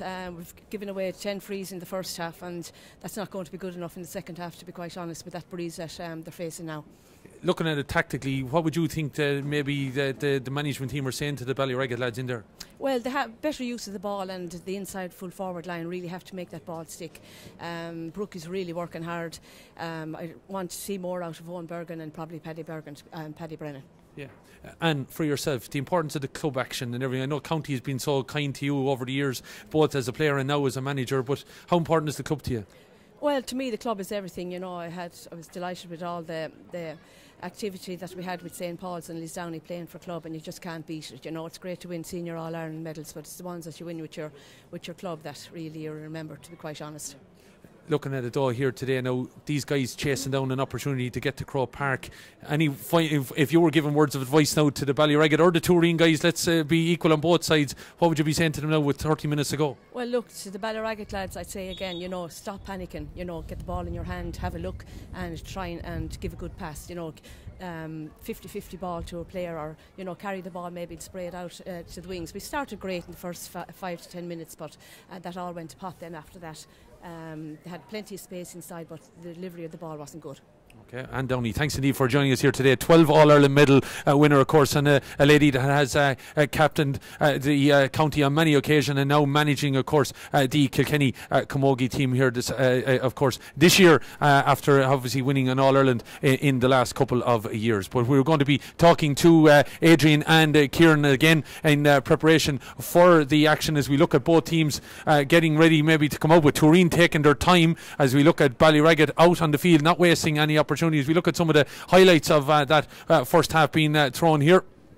Good points taken from distance by BallyRagget there, that made it 3 points to no score, but 8 points to as we wait. Kieran, looking at BallyRagget there, you know, don't think a whole lot was said by James Ling.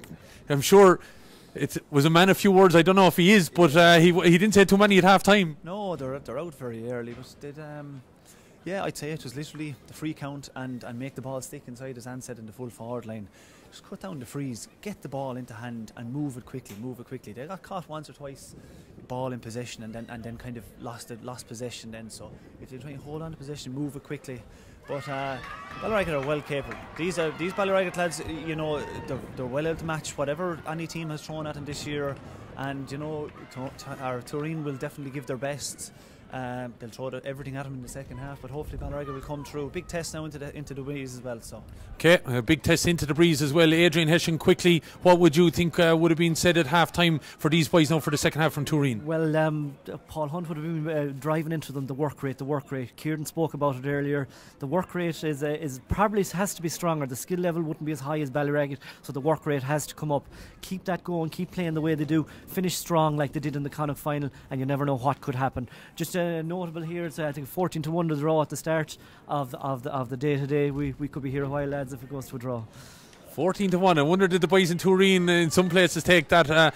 Kieran is maybe thinking about it now at this stage. 8 points to do anyway. It is 6 points between the teams here, and Tooreen, well, have an opportunity here to prove that they're not just here to make up the numbers. As the ball goes in and it's BallyRagget hand that gets on it, they're into the town end here now for the second half. Over to my left, and it's a quick fire start again. It's into Bergen in acres of space, has an opportunity, but he only chip lifts it a little bit, and that's a missed chance, Kieran. It's a missed chance. He should have scored that. Yeah, he was free. There was no one covering him, and he should have popped that over the bar. Simple chance. Again, another missed chance. Missed chance indeed, as the ball is knocked down the far side. I have to say, great work being done here in the background again by Desi and our crew, as we bring you this coverage here on the AIB YouTube channel. Let us know through AIB on social media where you are listening to us, and if we gather a few together, we might be able to give you a shout out before the end of this commentary. But we are in the sunshine in Cusack Park in Ennis. I know there might be a few around the world tuned into this, and a few of the Tooreen boys. They seem to get around the world, Adrian, don't they? Yes, as well documented this week. We have a lot of guys out in Australia as well. Just a shout out to all them over there. A lot of friends, a lot of compatriots, a lot of people who played with us in the county final last year. Justin Frayne, he's out in Australia now at the moment. Just a shout out to him. Kenneth Robinson, the famous Tooreen crest, was spoken about during the week. A very tongue-in-cheek sort of a crest with the Devon of Tooreen Hall appearing on the crest. That was designed by our Kenneth Robinson, and he's out in Australia as well. So lots of support on the other side of the world.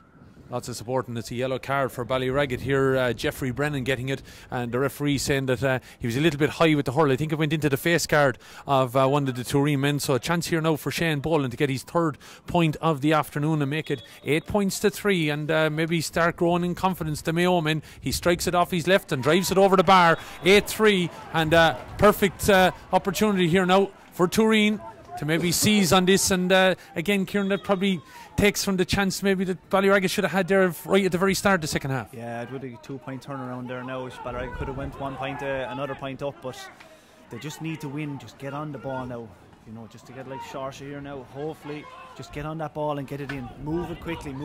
That's the key. Looking at the change having taken place for Tooreen at half time. Shane Morley is in.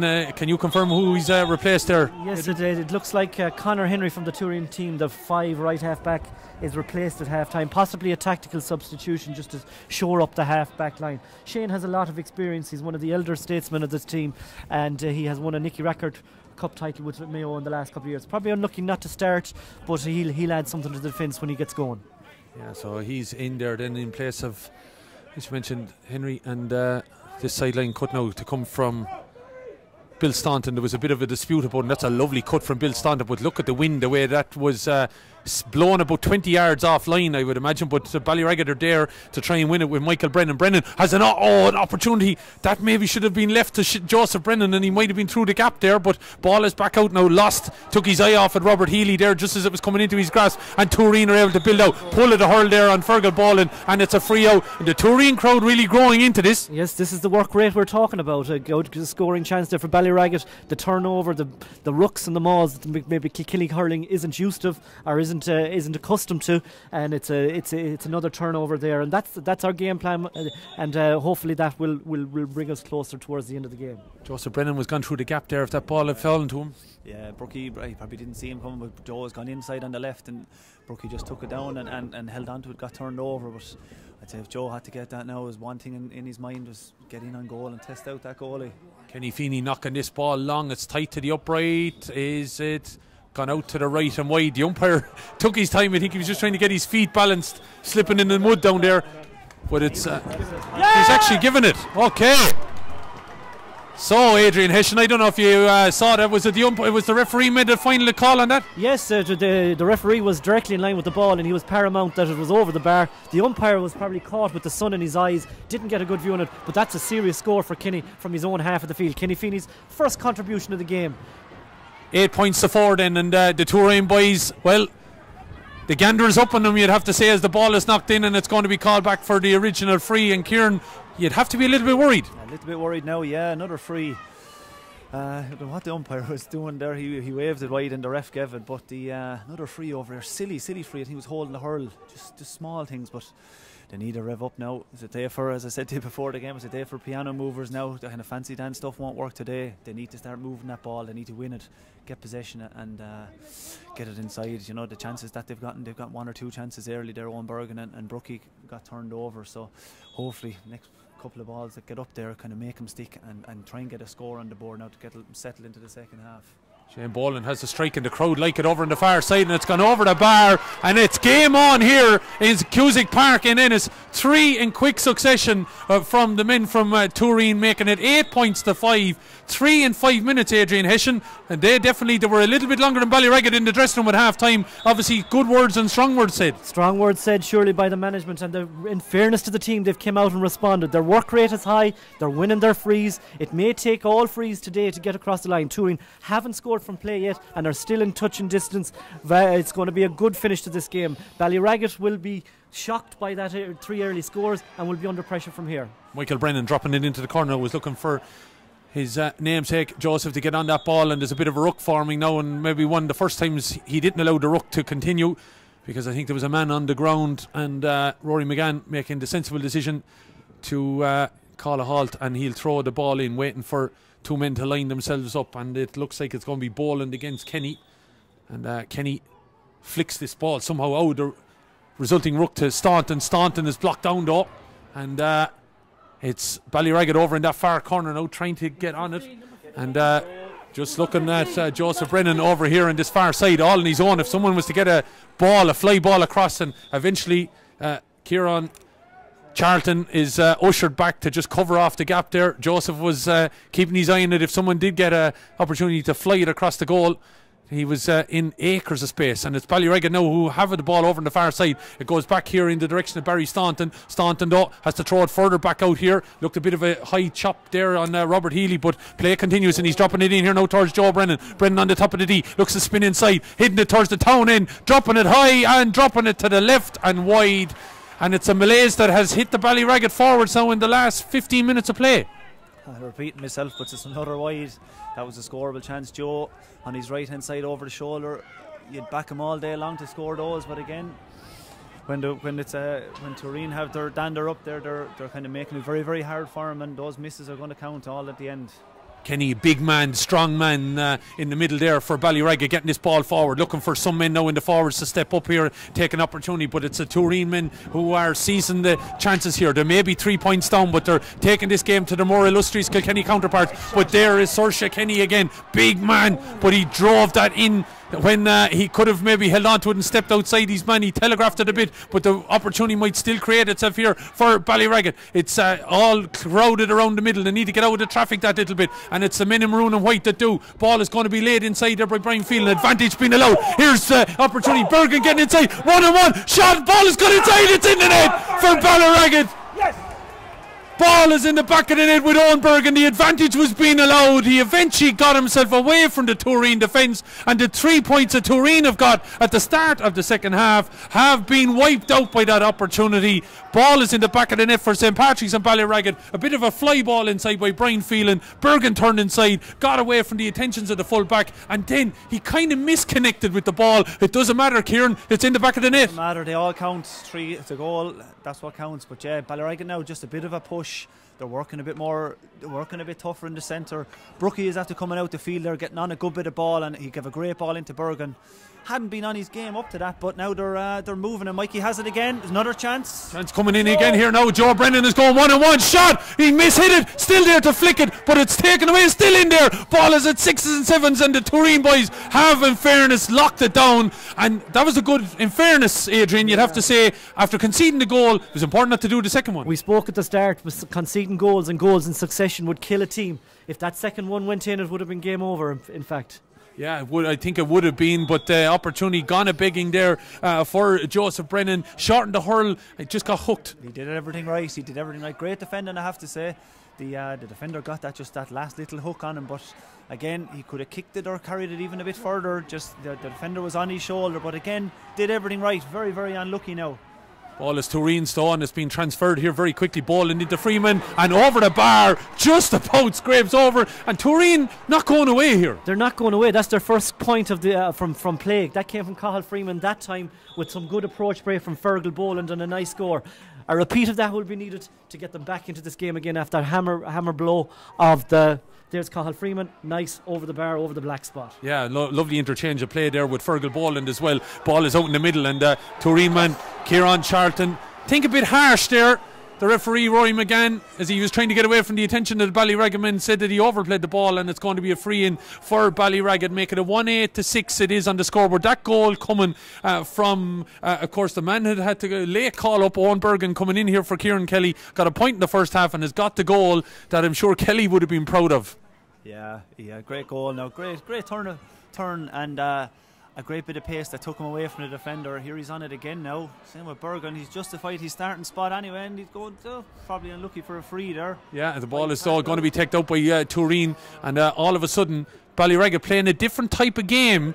I think they were walking up by maybe the 3 points that they conceded at the start of the second half here. Definitely, they got those 2 or 3 points that Tooreen got early on. Definitely kind of BallyRagget have kind of stepped it up now, and they're just getting that ball in quick. They're becoming more clinical at the middle, and they're getting they're taking the hits. Sharshan, Bill, Barry, Jeff Brennan. They probably need to get maybe Jeff into it a bit more. He's kind of playing this free role there at the back, but just to get that ball and get it in, keep a simple game like they did at the start of the first half as well. Yeah, that's all important here is looking at this free going to be taken and driven down the field. Tooreen tried to get on it, but BallyRagget rejected, and it's sent back out. And Stephen Coyne trying to get on it, and it's Tooreen's centre half forward, Fergal Boland. Tooreen management looking for that ball to be sent into the full forward line very quickly with the wind behind him. No dillying and dallying on it now as Kieran Charlton tries to come on to this, but the BallyRagget men crowded out there a little bit. James Gannon keeping an eye on matters. A broken stick here now for the number 5, Jeffrey Brennan, and he's still in there trying to make a nuisance of himself as Tooreen tried to get across. Jeffrey even trying to throw his body away there to block it. An opportunity though, Tooreen to float this ball over the bar, but they've pulled it to the right and wide. Chance gone a begging for Sean Regan. Yeah, Sean Regan, we spoke about it at the start of the game that we needed big games from Kenny Feeney and Sean Regan in this game, but unfortunately it's not happening for them just yet. They're not getting the space they're usually afforded when they play down in Connacht. But 20 minutes left, long way to go. Yeah, still a long way to go because they have outscored BallyRagget by 4 points to a goal since the start of the second half. A free being awarded now, advantage to Fergal Boland, but the shot is going to come in from distance from Tooreen, and that's gone over the bar. Advantage being played well there by the referee, and eventually Cathal Freeman off his left hand side. Lovely score. Yes, Cathal has got 2 in succession now in the 40th and 42nd minute to bring us back into this game. Cathal has really put his heart on the line all year. He's given up his football commitments to make sure that Tooreen are here, and he's doing his utmost to get Tooreen across the line today. Yeah, over in the bar, and here they come again now. Tooreen taking this game, no doubt about it. They may have conceded a goal, but they're fighting on here hard. Sean Regan comes in distance out, getting away from Jeffrey Brennan. Regan popping it into the corner. It's a man that came on in the second half, Sean Kenny. First half, I should say, he came on for Brian Morley. Flicking the ball back out here now to Carl Freeman. It's all over on the far side. Freeman's got the last score. He just let the ball hop away from him and getting in there to clear it out. Barry Staunton needing to put his hand on the sliotar now and hold on to it and maintain possession. Lovely little flick out the gap there to James Gannon. Gannon up along the wing looking for the goal scorer Bergen, but out in front there is Michael Morley. Morley got stuck to the ground that little bit when Bergen got inside him. Just thinking back on that goal, I don't think he'd be too happy with the concession of it. He seemed to get stuck to the ground a little bit. Yeah, Michael has been a reliable full back for us all year since coming back from injury. He got, as you said, slightly turned very fast, but Bergen justifying his selection. A lovely finish low, and that will put Tooreen on the back foot. But nevertheless, it has sort of sparked a revival for Tooreen, maybe what they needed. We have exactly 13 minutes gone in the second half. Still a long way to go, and it's in the melting pot with just 4 points between the sides. Yeah, still in the melting pot. That's a lovely cut coming in there from distance from Bill Staunton. He's dropped it in. The umpire on the far side says a point. Then he nodded to say put up the flag, and then he changed his mind. I don't know if we can see it back, but the referee is quite happy with it anyway. So he did nod at the other umpire, but anyway, it's 1-8-7 it is on the scoreboard. A right game here. If anyone thought this was going to be a cakewalk for BallyRagget, well, they're doing an injustice to Tooreen, because they're giving everything out here now as BallyRagget though do come on the charge with Patrick Brennan trying to get in here towards Bergen, but coming back is the sub that came on there. Shane Morley has fallen at 6 and 7. Shot coming in, it's in the net from absolutely nothing. Joseph Brennan has put the ball in the back of the net. Maybe did Shane Morley have too much time on his hands there, Adrian, to have a think about that one, and it was stuck away. Yes, unfortunately for Shane, he was just fresh into the game after coming on as a sub at half time. He goes down on this ball, it doesn't come up naturally, and it breaks across to Brennan, and he made no mistake by finishing the top corner. A massive mountain to climb for Tooreen in the remaining quarter of this game now.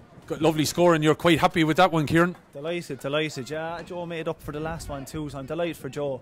He's a cracking hurler, and he's a great score getter. Like he every day BallyRagget go out, Joe, you can be guaranteed he's going to get a couple of scores. It's brilliant 1-2 for Joe today. It's a great return under these conditions as well. So brilliant goal. Yeah, brilliant goal indeed, no doubt about it. 2-8-7 points here. So it is still an opportunity to build on it though for Tooreen. There are 7 points down here. And a sub gone in there for BallyRagget. We'll just identify it in a minute. Number 17 is the man in Oisin Brennan. Yeah, who's he in for, Kieran? Oisin Brennan has gone in for Paddy Brennan, I think it is. I just checked there now. I think it's Patrick Brennan. Yeah, Oisin Brennan has gone in there left half forward. Great worker too. He, no doubt, he'll get stuck in there now when he gets going, and he foraged for the dirty ball. Oisin, a great little hurler as well. So you are tuned, of course, on YouTube and wherever else, maybe through Facebook or Twitter or whatever way you are watching us on social media, to AIB's coverage of this Club All-Ireland semi-final intermediate hurling championship between Tooreen of Mayo, the first time in an All-Ireland semi-final, and St Patrick's BallyRagget of Kilkenny. And that looks over the bar on my angle anyway from Michael Brennan. That's a lovely score, and all of a sudden BallyRagget have kicked clear. They were only 4 points ahead after getting the goal to open up the gap again, and then conceding a couple of points. They now have they've pulled away again with that opportunity there. 2-9 to 7 points, and Adrian reckons maybe it's don't know whether you want to say it's done and dusted for Tooreen, but it is now a little bit more difficult. It is, if they keep playing the same way they have been playing, not opening up the shackles. They will really have to take the shackles on and throw a few lads forward if they want to get back into this game. As we said, we have 40 minutes left on the clock. It's a long time in hurling, as we know, but it'll take an awful mammoth task to get back into the... BallyRagget showing their class now and their confidence in front of the goals. Another cute free there from Michael Brennan to show his class, and the BallyRagget confidence will start to come out now that they have a 7-point cushion, 8-point cushion. Yeah, you'd really feel that Tooreen need a goal. They do indeed. They need a goal. They need something new, and we spoke about the full forward line needing to get into it. There needs to be some little flick, some little goal, some scoring chance taken to get them back into this game at this situation. Yeah, and these kind of conditions as well, especially in January playing hurling, goals do count, Kieran. The goals count, yeah. Goals win games for you. You look at here now, and Barry's in. Joe's on his shoulder. Yeah, here's an opportunity now, and this could be done and dusted. Home and hose now for BallyRagget. And maybe just tap it over the bar. Go for the goal. Save, and a good save. Stephen Lenihan Thou shall not pass the third time. There's no doubt about it. Good save from the netminder. Leno is really key. Lenihan is really keeping us in the game. That should be 2 or 3 goals now on the board for BallyRagget that Leno has kept out. He came home from Australia only 2 or 3 years ago, and he's really made an influence of himself in goal. He's a man mountain when he does get the ball, but through grows Brennan again, and it's low to the corner. Now he was on for his second goal in the space of a few minutes, and excellent save, putting his body on the line there from Lenihan. Yeah, good save indeed, no doubt about it. Sure, smarting from the 2 goals that have gone in past him, but he made sure Joseph Brennan wasn't going to do it another time, and a good save from netminder Stephen Lenihan there. It remains on the scoreboard 2-9-7 with just under 12 minutes remaining.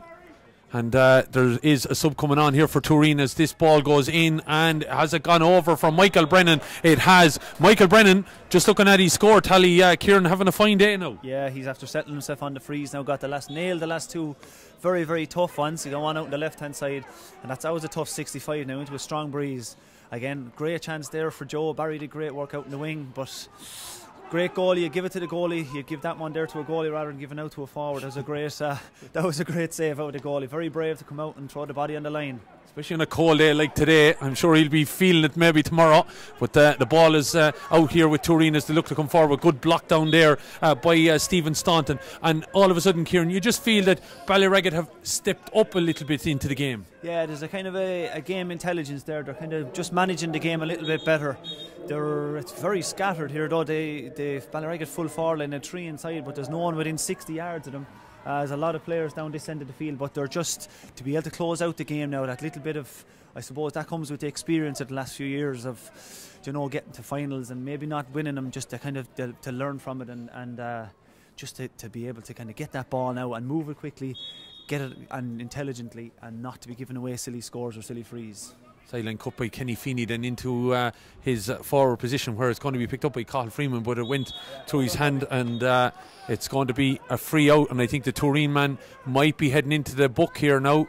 Looking at the scoreboard 2-10-7, just letting you know that Niall Robinson is on for Daniel Huan, and Daniel getting the top on, and it looks like Tooreen are going to make another substitution. And I think now an opportunity, the Tooreen management feeling, let's give some of these guys an experience of playing an All-Ireland semi-final now. I think there might be a sense that it's slipping away. You feel that it's slipping away, but the lads that are coming on are not bad. David Harrison underneath us is coming on. He can get a goal. He got a goal in the county final for us, and he's a big, strong, strapping lad, a member of the Mayo Senior Hurling panel. If a score or 2 comes, you'd never know, but we're really... Here's an opportunity, maybe. Fergal Boland coming through. He knows that maybe a goal needs to be scored.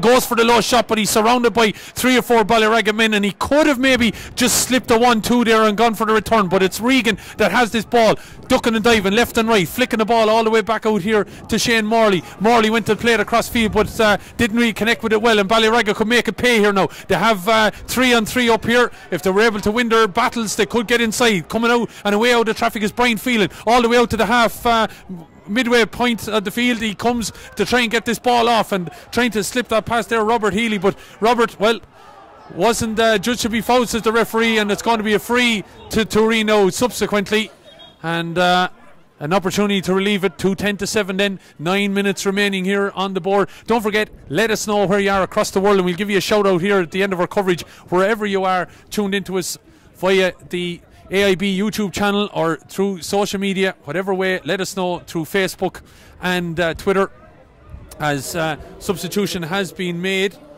It says it looks like number 20 David Harrison has come on, and they're saying he's replacing number 9, but then number 8 is the man off, so they've left 9 on, I think, while the blood sub. So that ball goes in, and it's gone over the bar there, and that's a good score. A lot of things happening down here in front of us, Adrian, but that's a good score. Yeah, Kenny Finney with his second pointed free from the for the game, bringing back Tooreen to within 8 points of BallyRagget. As I said, Cathal Freeman gone off here in a blood sub, but we hope to get him back on again the fly as soon as possible. Yeah, lovely catch though. Saoirse Kenny gets up there and wins it. A big, strong man. Still going. Joseph Brennan going off his shoulder. Saoirse still going forward. He's under 20. Could pop it inside. Opportunity for Bergen. No, it's fallen out of the keeper's hands. It's on the edge of the square. Free in, says the referee. Saoirse Kenny was taken as he popped that pass. Strong run from the big man. Oh, I tell you, he's a colossus in the centre there today, Saoirse. Caught a ball that he had no right to catch it, hurled swirling everywhere there. Carried it straight through. Brilliant work now, and he probably nearly could have stayed going himself because it opened up, but he let it off and got nailed. So we have the free now. Hopefully Michael Brennan will put us another point up. So great work out of Shorsh again. Owen Bergen with a chance. That's BallyRagget probably have had himself and Owen and Joe probably two goal chances each that the goalkeeper has done very well in the backs inside. So good score from Michael there again. Yeah, Michael with another point, and have to say, I'm sure there was pressure on some of these guys with Kevin Kelly gone off. The ability of him from playing, also from place ball. Some of these guys have to step up, and they have. It took them a little bit of a while, but they've got here now in the last 20 minutes or so. It did, yeah. It took him a bit just to kind of maybe to get settled, kind of Tooreen kind of change the game up a little bit. But of the 30, our BallyRagget played 33 games last year and have only lost one in the calendar season 2017. Kevin Kelly, they only had Kevin Kelly for 9 of those games. So they won an awful lot of games without Kevin Kelly. I know he's a hugely influential and an excellent hurler, but they've done a lot of hurling without Kevin there with his inter-county commitments. So they know how to close out the games now, and they're stepping up. The likes of Jeff Brennan now, Sharsha, Brookie, getting on the ball and getting it in. Ball has been transferred quickly though by BallyRagget again, looking to get it out of the ruck here was Brian Phelan, and eventually it is a free.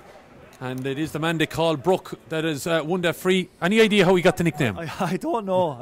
He was in school with him all the way up along there, and good story about Brookie there. We had a manager years ago, and Brookie was a phenomenal underage player as well. He's been probably one of the best hurlers we've ever had through the club. But we used to be told going out, give the ball to Brookie and get out of his way. He's that good. So that's one from many moons ago. Well, you've learned it anyway. Brookie's won that free in as that substitution now becomes permanent there with David Harrison on, and Conor English has gone off. They had to hold it up until Cathal Freeman went back in, and Brennan has split the posts again, and all of a sudden now they're heading out the road and down along the M18 and heading for BallyRagget going home, because the BallyRagget men will be on the 4th of February, it looks like, in Crow Park, because they lead now by 2-12-8, and the game is just being taken away from the men from Tooreen. Gave an honest endeavour. Great start to the second half here. Kept even in the game even when they conceded the first goal, but the second goal, Adrian, really has been the nail in the coffin. Yes, indeed, and 2 goals against the breeze, which we hadn't anticipated, and were very well worked by BallyRagget. But it really has put a nail in the coffin of this Tooreen attack, this comeback. Kenny Feeney with another one from long range again. That's his 3rd point from frees from long range, but yet not good enough. Haven't really done it on the final third of the field, which needs to be done at this end of the championship. Yeah, 2-12-9 it is now, and Kenny, have to say, has hit 2 masterful long range efforts from inside his own half, and has put them over the bar and keeping Tooreen very respectable out here, and there's no doubt about it. Kieran, I know you being from BallyRagget, but to give some respect to your opponents, they made it hard, They have. They put in a phenomenal effort there today. They've another free there. A harsh on Ushin, I would say there. He got bottled up. I think they're wrapped up in each other there. There's a bit of a hugging going on. He hard on Ushin. Oh, no, he's given the free. It looked like he was giving the free the other way. Great work out of Ushin Brennan. Super work. Not fond there. Not short of getting stuck in now, Ushin. Good stuff out of him. Yeah, and just not happy maybe the Tooreen boys down here in front of that, but I think there was a bit of 6s and 7s at it and getting to know one another. As an opportunity here now for Michael Brennan again, and looks like a sub coming in for BallyRagget will be Patrick McAvoy. So Brennan again has really had an opportunity to have a strike a goal in the last few minutes, has put the ball over the bar. What's his tally now up at this stage? As we have a see, 7 points he's got, all set from place balls, but he's had a number of them now in the last 10 minutes or thereabouts, Kieran, and some good strikes. Great strikes, yeah. Tough to score now from frees into the breeze like that. But you're looking at it any day, you can get your free taker to score 7 frees for you.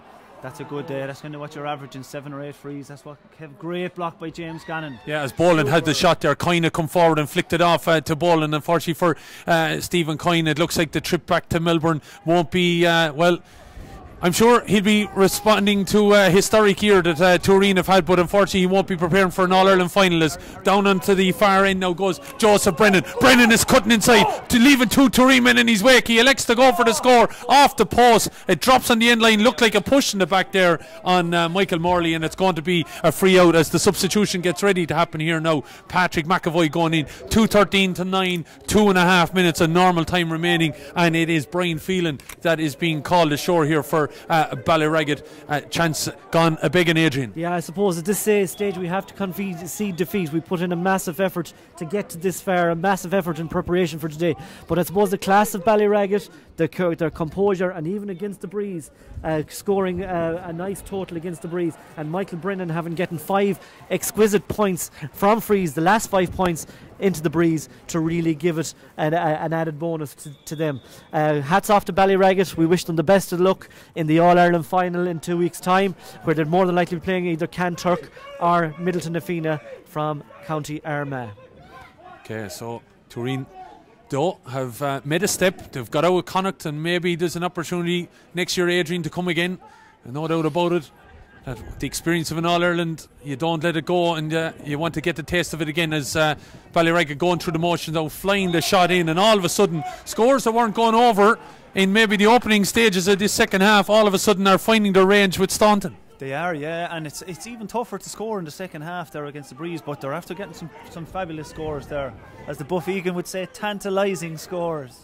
Tantalising it might be, but the scoreboard is saying it's tantalising. St Patrick's BallyRagget 2-14, Tooreen 9 points. The Mayo men though have given the Kilkenny men a fair game of it here as an interchange of passes now. Could be an opportunity. Joseph Brennan with his second goal puts it to the back of the net. All too easy in the end there. The opportunity to put it into the back of the net. So unfortunate for Stephen Lenihan that he's had to concede a third one, but once they were inside the defence, the 1-2 worked out very, very well, and that was put to the back of the net. The third goal then there taken by Joseph Brennan. Well worked 1-2.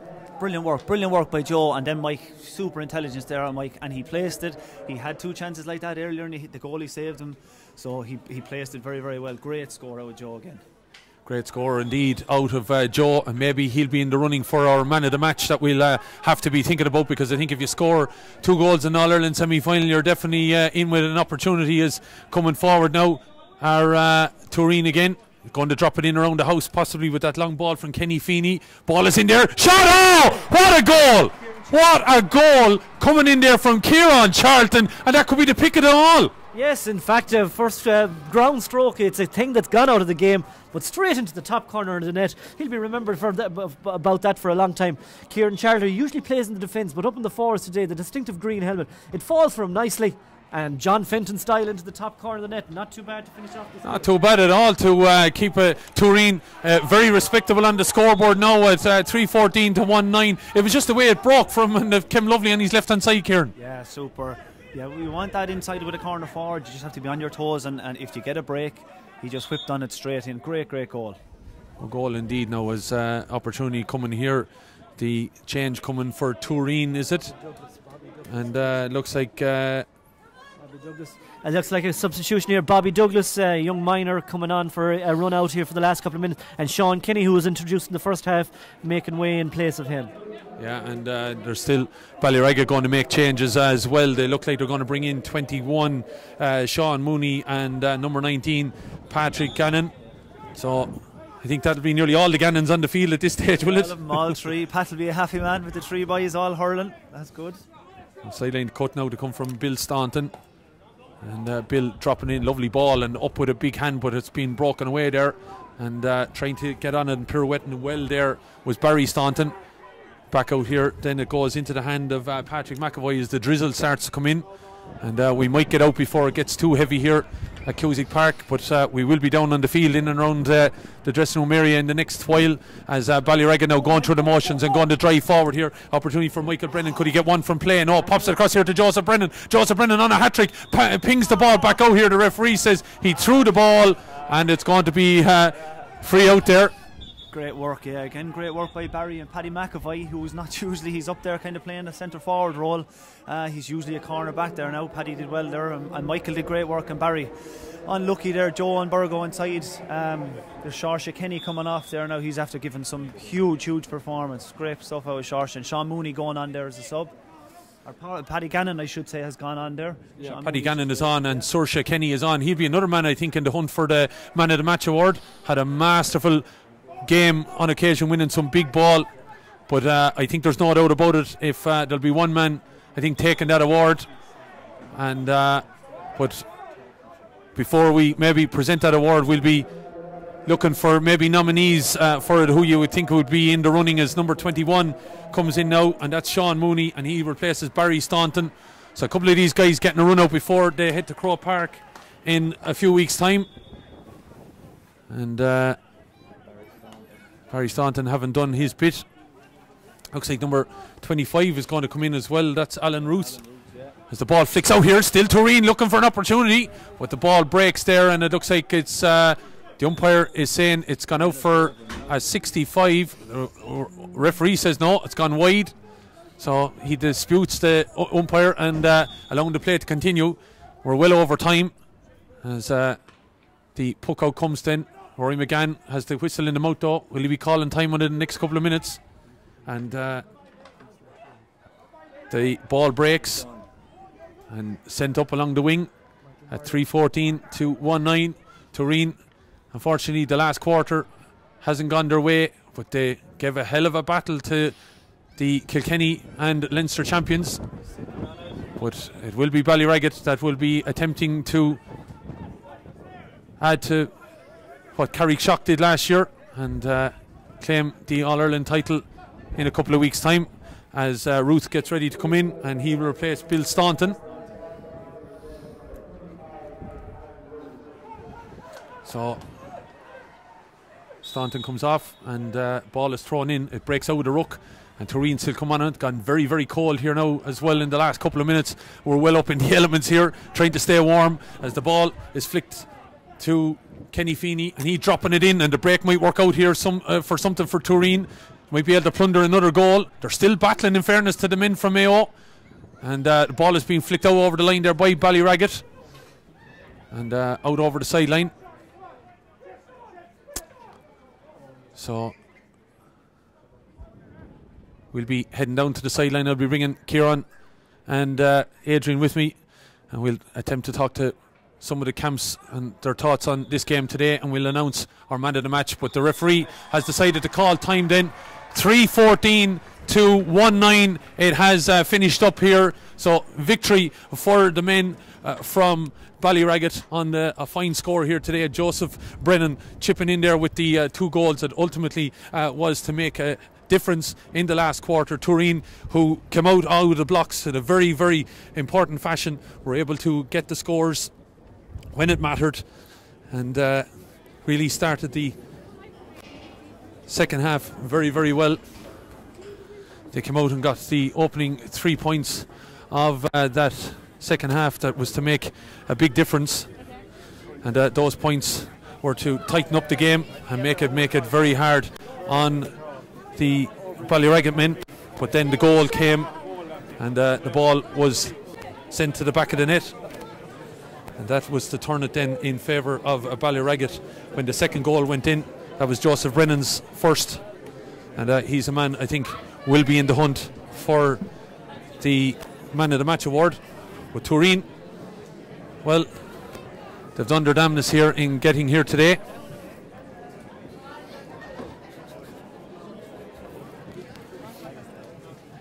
So the crowd trying to get out of Cusack Park here in Ennis. The BallyRagget crowd heading home and looking forward to appearing in Croke Park. So plenty of people coming down here to congratulate both groups of supporters and men. And BallyRagget are going back to where they saw matters happen for Carrickshock last year, and we will of course be talking to some of the camps, but one man we will be talking to out here on the pitch in Cusack Park in Ennis is, of course, Joseph Brennan. Joseph Brennan, you are the AIB man of the match. Congratulations to you. And we're looking up at our cameraman up here in the stand. I think he can pick us out. Joseph, 2 goals and a few points as well in an All-Ireland semi-final. You probably would like to write about that. It's maybe what dreams are made of in some ways. Yeah, sure. What today was all about, like, you know, the goal was, I suppose, to get back to Croke Park. Like, you know, that's what we said before we came down. We're 60 minutes to get back to Croke Park, and we achieved that, so we're delighted. Yeah, it was a tough enough game for you. You know, you were really put to the pin of your collar there, and especially start the second half, they really were taking it to you. They were, definitely, yeah. They were kind of a different type of team than we were used to, I suppose. They were, I suppose they're from Mayo, they were used to playing football, and they were doing a lot of sharp passing. We struggled for that, I think, a bit in the first half, but I think we got the grips there in the second half and pulled away and then there. Yeah, once the first goal went in, even though they did respond, and then you got your first one of your double, you know, that kind of started to make them, I'm sure, have a few doubts about where the rest of the game was going to go. Yeah, I suppose, but sure, I don't think they ever just stayed battling there right till the end. Like, you know, I think it was 9 points or something in the end, but there was stuff going there right till the last minute. Like, so they were trying for goals there right till the end. Ye though had to come into this game without obviously your main marksman, and I'm sure, you know, you'd be quite happy to help Kevin to be sure that he's in Croke Park in a couple of weeks' time, but you had to step up there, all of you today, to make sure that job was done. Yeah, that's it. I suppose during the year there was kind of a running joke there that it was kind of a one-man show, and to a point that's fairly true. Like, you know, Kevin probably got us through a lot of matches. Probably Tooreen there in the county semi-final was our toughest match all year, and he really pulled us through there. So thank God now hopefully he'll have a chance of playing in 2 weeks' time in Croke Park. Yeah, but even if he's fit, he might struggle to get back in the team now. I say he'll make it somehow. Looking at it though as well, you mentioned there about getting back to Croke Park. Of course, that All-Ireland junior victory of a few years ago. Now you have an opportunity, you know, to follow it up with an intermediate title. It will be tough, but you're back there with the opportunity. Yeah, sure. I suppose there's a few lads there with experience playing Croke Park from minors and senior and Duan and that, but to see all your club mates, your friends and the lads you grew up with growing up in Croke Park, it's a real special feeling, and we just actually can't wait for it now in 2 weeks' time. Just a quick word about half time. You weren't too long in the dressing room. I'm sure the management team was a quick word and you needed to get back out and get down to brass tacks. Yeah, we know what we had to do. I don't think there was any roaring or shouting or panicking or anything like that. We just kind of had a quick chat and we knew what we had to do, and we just kind of laid down the law there at half time. We promised ourselves we'd pull it off in the second half. Yeah, well done to you, and we'll see you in Croke Park. Well done to Joseph Brennan, and he is the AIB man of the match, and congratulations to Joseph on everything that he has done. Good surface here, I have to say. A credit to the Clare GA and this Cusack Park, how well it has been. But we're now joined by Jeffrey Brennan. Jeffrey, how does that feel? Back to Croke Park you go. Yeah, it's very good to get back to Croke Park, I suppose. We got there about 6 years ago in the junior. It was a great experience. It was something completely new to us. Obviously a club team getting to play in Croke Park is everyone's dream. It's lads you never thought were going to get to play there, getting a chance to play there. I suppose it's just brilliant to be back. We know what it's about, and kind of just relishing the chance now in 2 weeks' time, I suppose. It was a tough encounter out here. It was very tough. We knew coming down that Tooreen were going to be all guns blazing, and that's exactly what they've done. So we had to be ready. And I suppose we started with a strong wind at our backs, and we're trying to build up a bit of a lead. We went in with six up at half time, and just trying to everything at us. They never gave up, even the last few minutes there when we got a couple of goals near the end. They stayed at us, and just they never give up. And I suppose that's a testament to them and a testament to how they came through Connacht and got that great win they got in Connacht. I didn't want to push Joseph on it, but what was the message at half time? Because you didn't stay in the dressing room too long. No, we were it's always kind of fairly calm in the dressing room, I suppose. The same in the county final and the same the whole way through the club championship. Jim kind of says a few words and Davey kind of keeps it nice and calm and just resorts back to the game plan all the time, and just quick ball in. That's all we were kind of trying to do. It was very, very simple, and again the wind was going to be a small bit different, but again we got enough ball into the boys, and I suppose full forward line with Joe and Brookie and Bergie in there, just done enough in the second half. But it did take you a little bit of a while to wake up in the second half. Once you did and started spraying the ball around, you started to make the difference. Oftentimes in the second half we started the second half like that, and I suppose we started and nearly make it hard on ourselves. It kind of takes us 2 or 3 points to kind of wake up, and I suppose the boys they got going in the second half and got to grips with the full back line, and I think that made an awful difference. And kind of when we got to go in the second half, we kind of never looked back then. Now though, you're back in Croke Park. The Tooreen crowd are obviously, giving the support to their men. Just a little word for them, of course. Winning their first Connacht title, representing Mayo, trying to keep hurling going in a small little pocket of their county. Yeah, you can see it there, even the way they're coming off the field there. They're all kind of, you can see they're one big solid unit, and that came through on the field as well. Everyone was backing each other up, and to see them come through Mayo, it's brilliant for Mayo hurling, it's brilliant for Connacht hurling as well, to see them come through like that. I suppose it's hard luck stories. It's not much of a consolation to them now at this stage, but I'm sure they'll be back again. And by the looks of them, and the looks of the supporters, they're not going to give in now or anything. Yeah. But you're back now and back to Croke Park, and I'm sure you'll relish the next few weeks. I'll relish the next few weeks. I suppose to get recovery done tomorrow on Monday, and I don't know what way it's working out now. I think it's the Cork crowd and the Ulster crowd, so we'll probably have a look at them and back to train Tuesday night, and it'll be just hell for leather for the next 2 weeks, and looking forward to Croker. Well, enjoy it, Jeffrey, and enjoy the next couple of weeks, and we'll see you in Croke Park. Thanks indeed for Jeffrey Brennan for joining us here in Cusack Park. But we're going to be joined now by the manager and the victorious manager of St. Patrick's, BallyRagget, James Ling. Jim, how does matters feel then with regards to coming out here on this pitch? You've made it tough on yourselves in some occasion, but you got there using some of your guile and your skill and bravery to get you there. Yeah, well, I mean, first and foremost, it was a real test, and it was a hell of a tough match. Tooreen matches in most departments, and they were extremely fit, extremely committed, and we found it very hard to deal with that. The level of fitness, and just they were in our faces in the first half, and I'd say probably in the second half our touch was that little bit better. I think we improved on that, and that's what we needed to do. Overall, we'd have to be happy. Look, we came down here to get through and get to an All-Ireland final, and we're delighted with that. Probably a few things to work on. Oh yeah, you always have, but particularly, it's the month of January. There's so much to be worked on, and it's the start of the year. It's a long year ahead of us, but we're delighted to have an opportunity now in 2 weeks to go into Croke Park, and we definitely have a lot to work on for that. Now, I believe it's a very calm dressing room at half time. You come out here, you're out a little bit quicker than maybe people expected you to be, and Tooreen hit you for a couple of points. Were you in any way a little bit worried about the way things were going? I was, yeah. It would be unfair to say I wasn't. Of course I was. Tooreen were hugely committed, like I say, in the first half. We would have thought maybe with the wind we might have gained a bit more of an advantage, maybe scored a goal or two, but it never looked likely in the first half. But I suppose the chances, we were hoping the chances would come, that maybe we'd have more openings in the second half for goal chances, and they did come. So I suppose once we got a goal, we felt comfortable enough. Although in fairness, after the first goal, Tooreen did come back and hit us with 2 or 3 points. Yeah. But the second goal we got, I think, was probably the vital score. Yeah, and then things just seemed to flow that little bit easier for you, and you saw it out well. Yeah, we did. Yeah. Look, it come down to Ennis today, and it was moved out of Limerick, and there was a lot of toing and froing with regard to where it was going to play, and it was the same for both sides. So look, it was just job well done as for us. Job well done. Yeah. You were without Kevin Kelly finally to wrap things up. A couple of your men then had to stand up. Would you be happy with that they did? Oh, absolutely.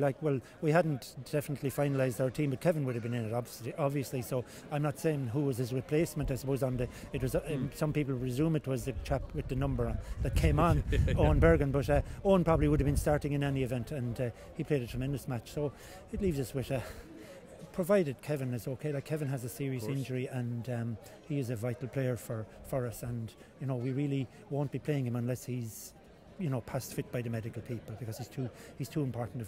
Any player, you wouldn't play him unless he's 100%. Yes, but of course some of those guys now put their hand up, want that jersey for the next day, and of course nowhere better than Croke Park for it to be. Yeah, absolutely. Look, it's a fantastic occasion for the boys inside, and a fantastic occasion for the BallyRagget parish now for the next 2 weeks to look forward to going to Croke Park on Sunday fortnight.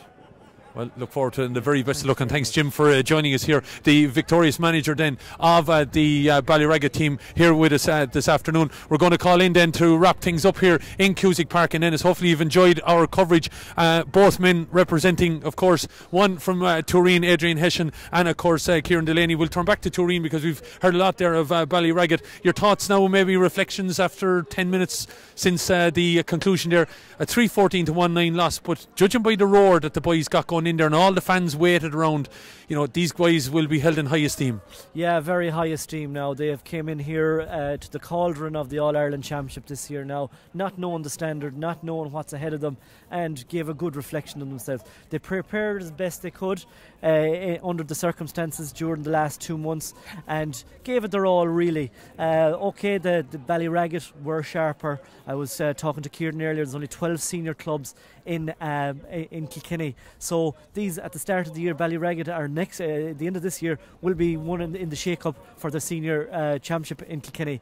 Plus the fact that so many of them lads have been called into the Kilkenny senior panel. They're operating at a really high standard, a standard that maybe the Mayo lads just couldn't get to today. Yeah, but you wouldn't be ashamed of the performance you put in, and I'm sure the belief would be that those guys can be proud of what they did and they can play on the field with anyone. Exactly, and at certain patches of the game they did show a certain amount of composure, which brought them back into a position where they could have competed. Okay, the goals by Brennan and Bergen in the space of 7 minutes, they'd really put plenty of daylight between the sides. But we're very proud of our players, we're very proud, but we're also always on a learning curve within Tooreen and within Mayo, in that we know the standards now, and this will be an achievable goal for Mayo and Roscommon teams in the years to come, to get to this standard and try and go one step further. So 2017 into a little bit of 2018 has been a nice 60th anniversary.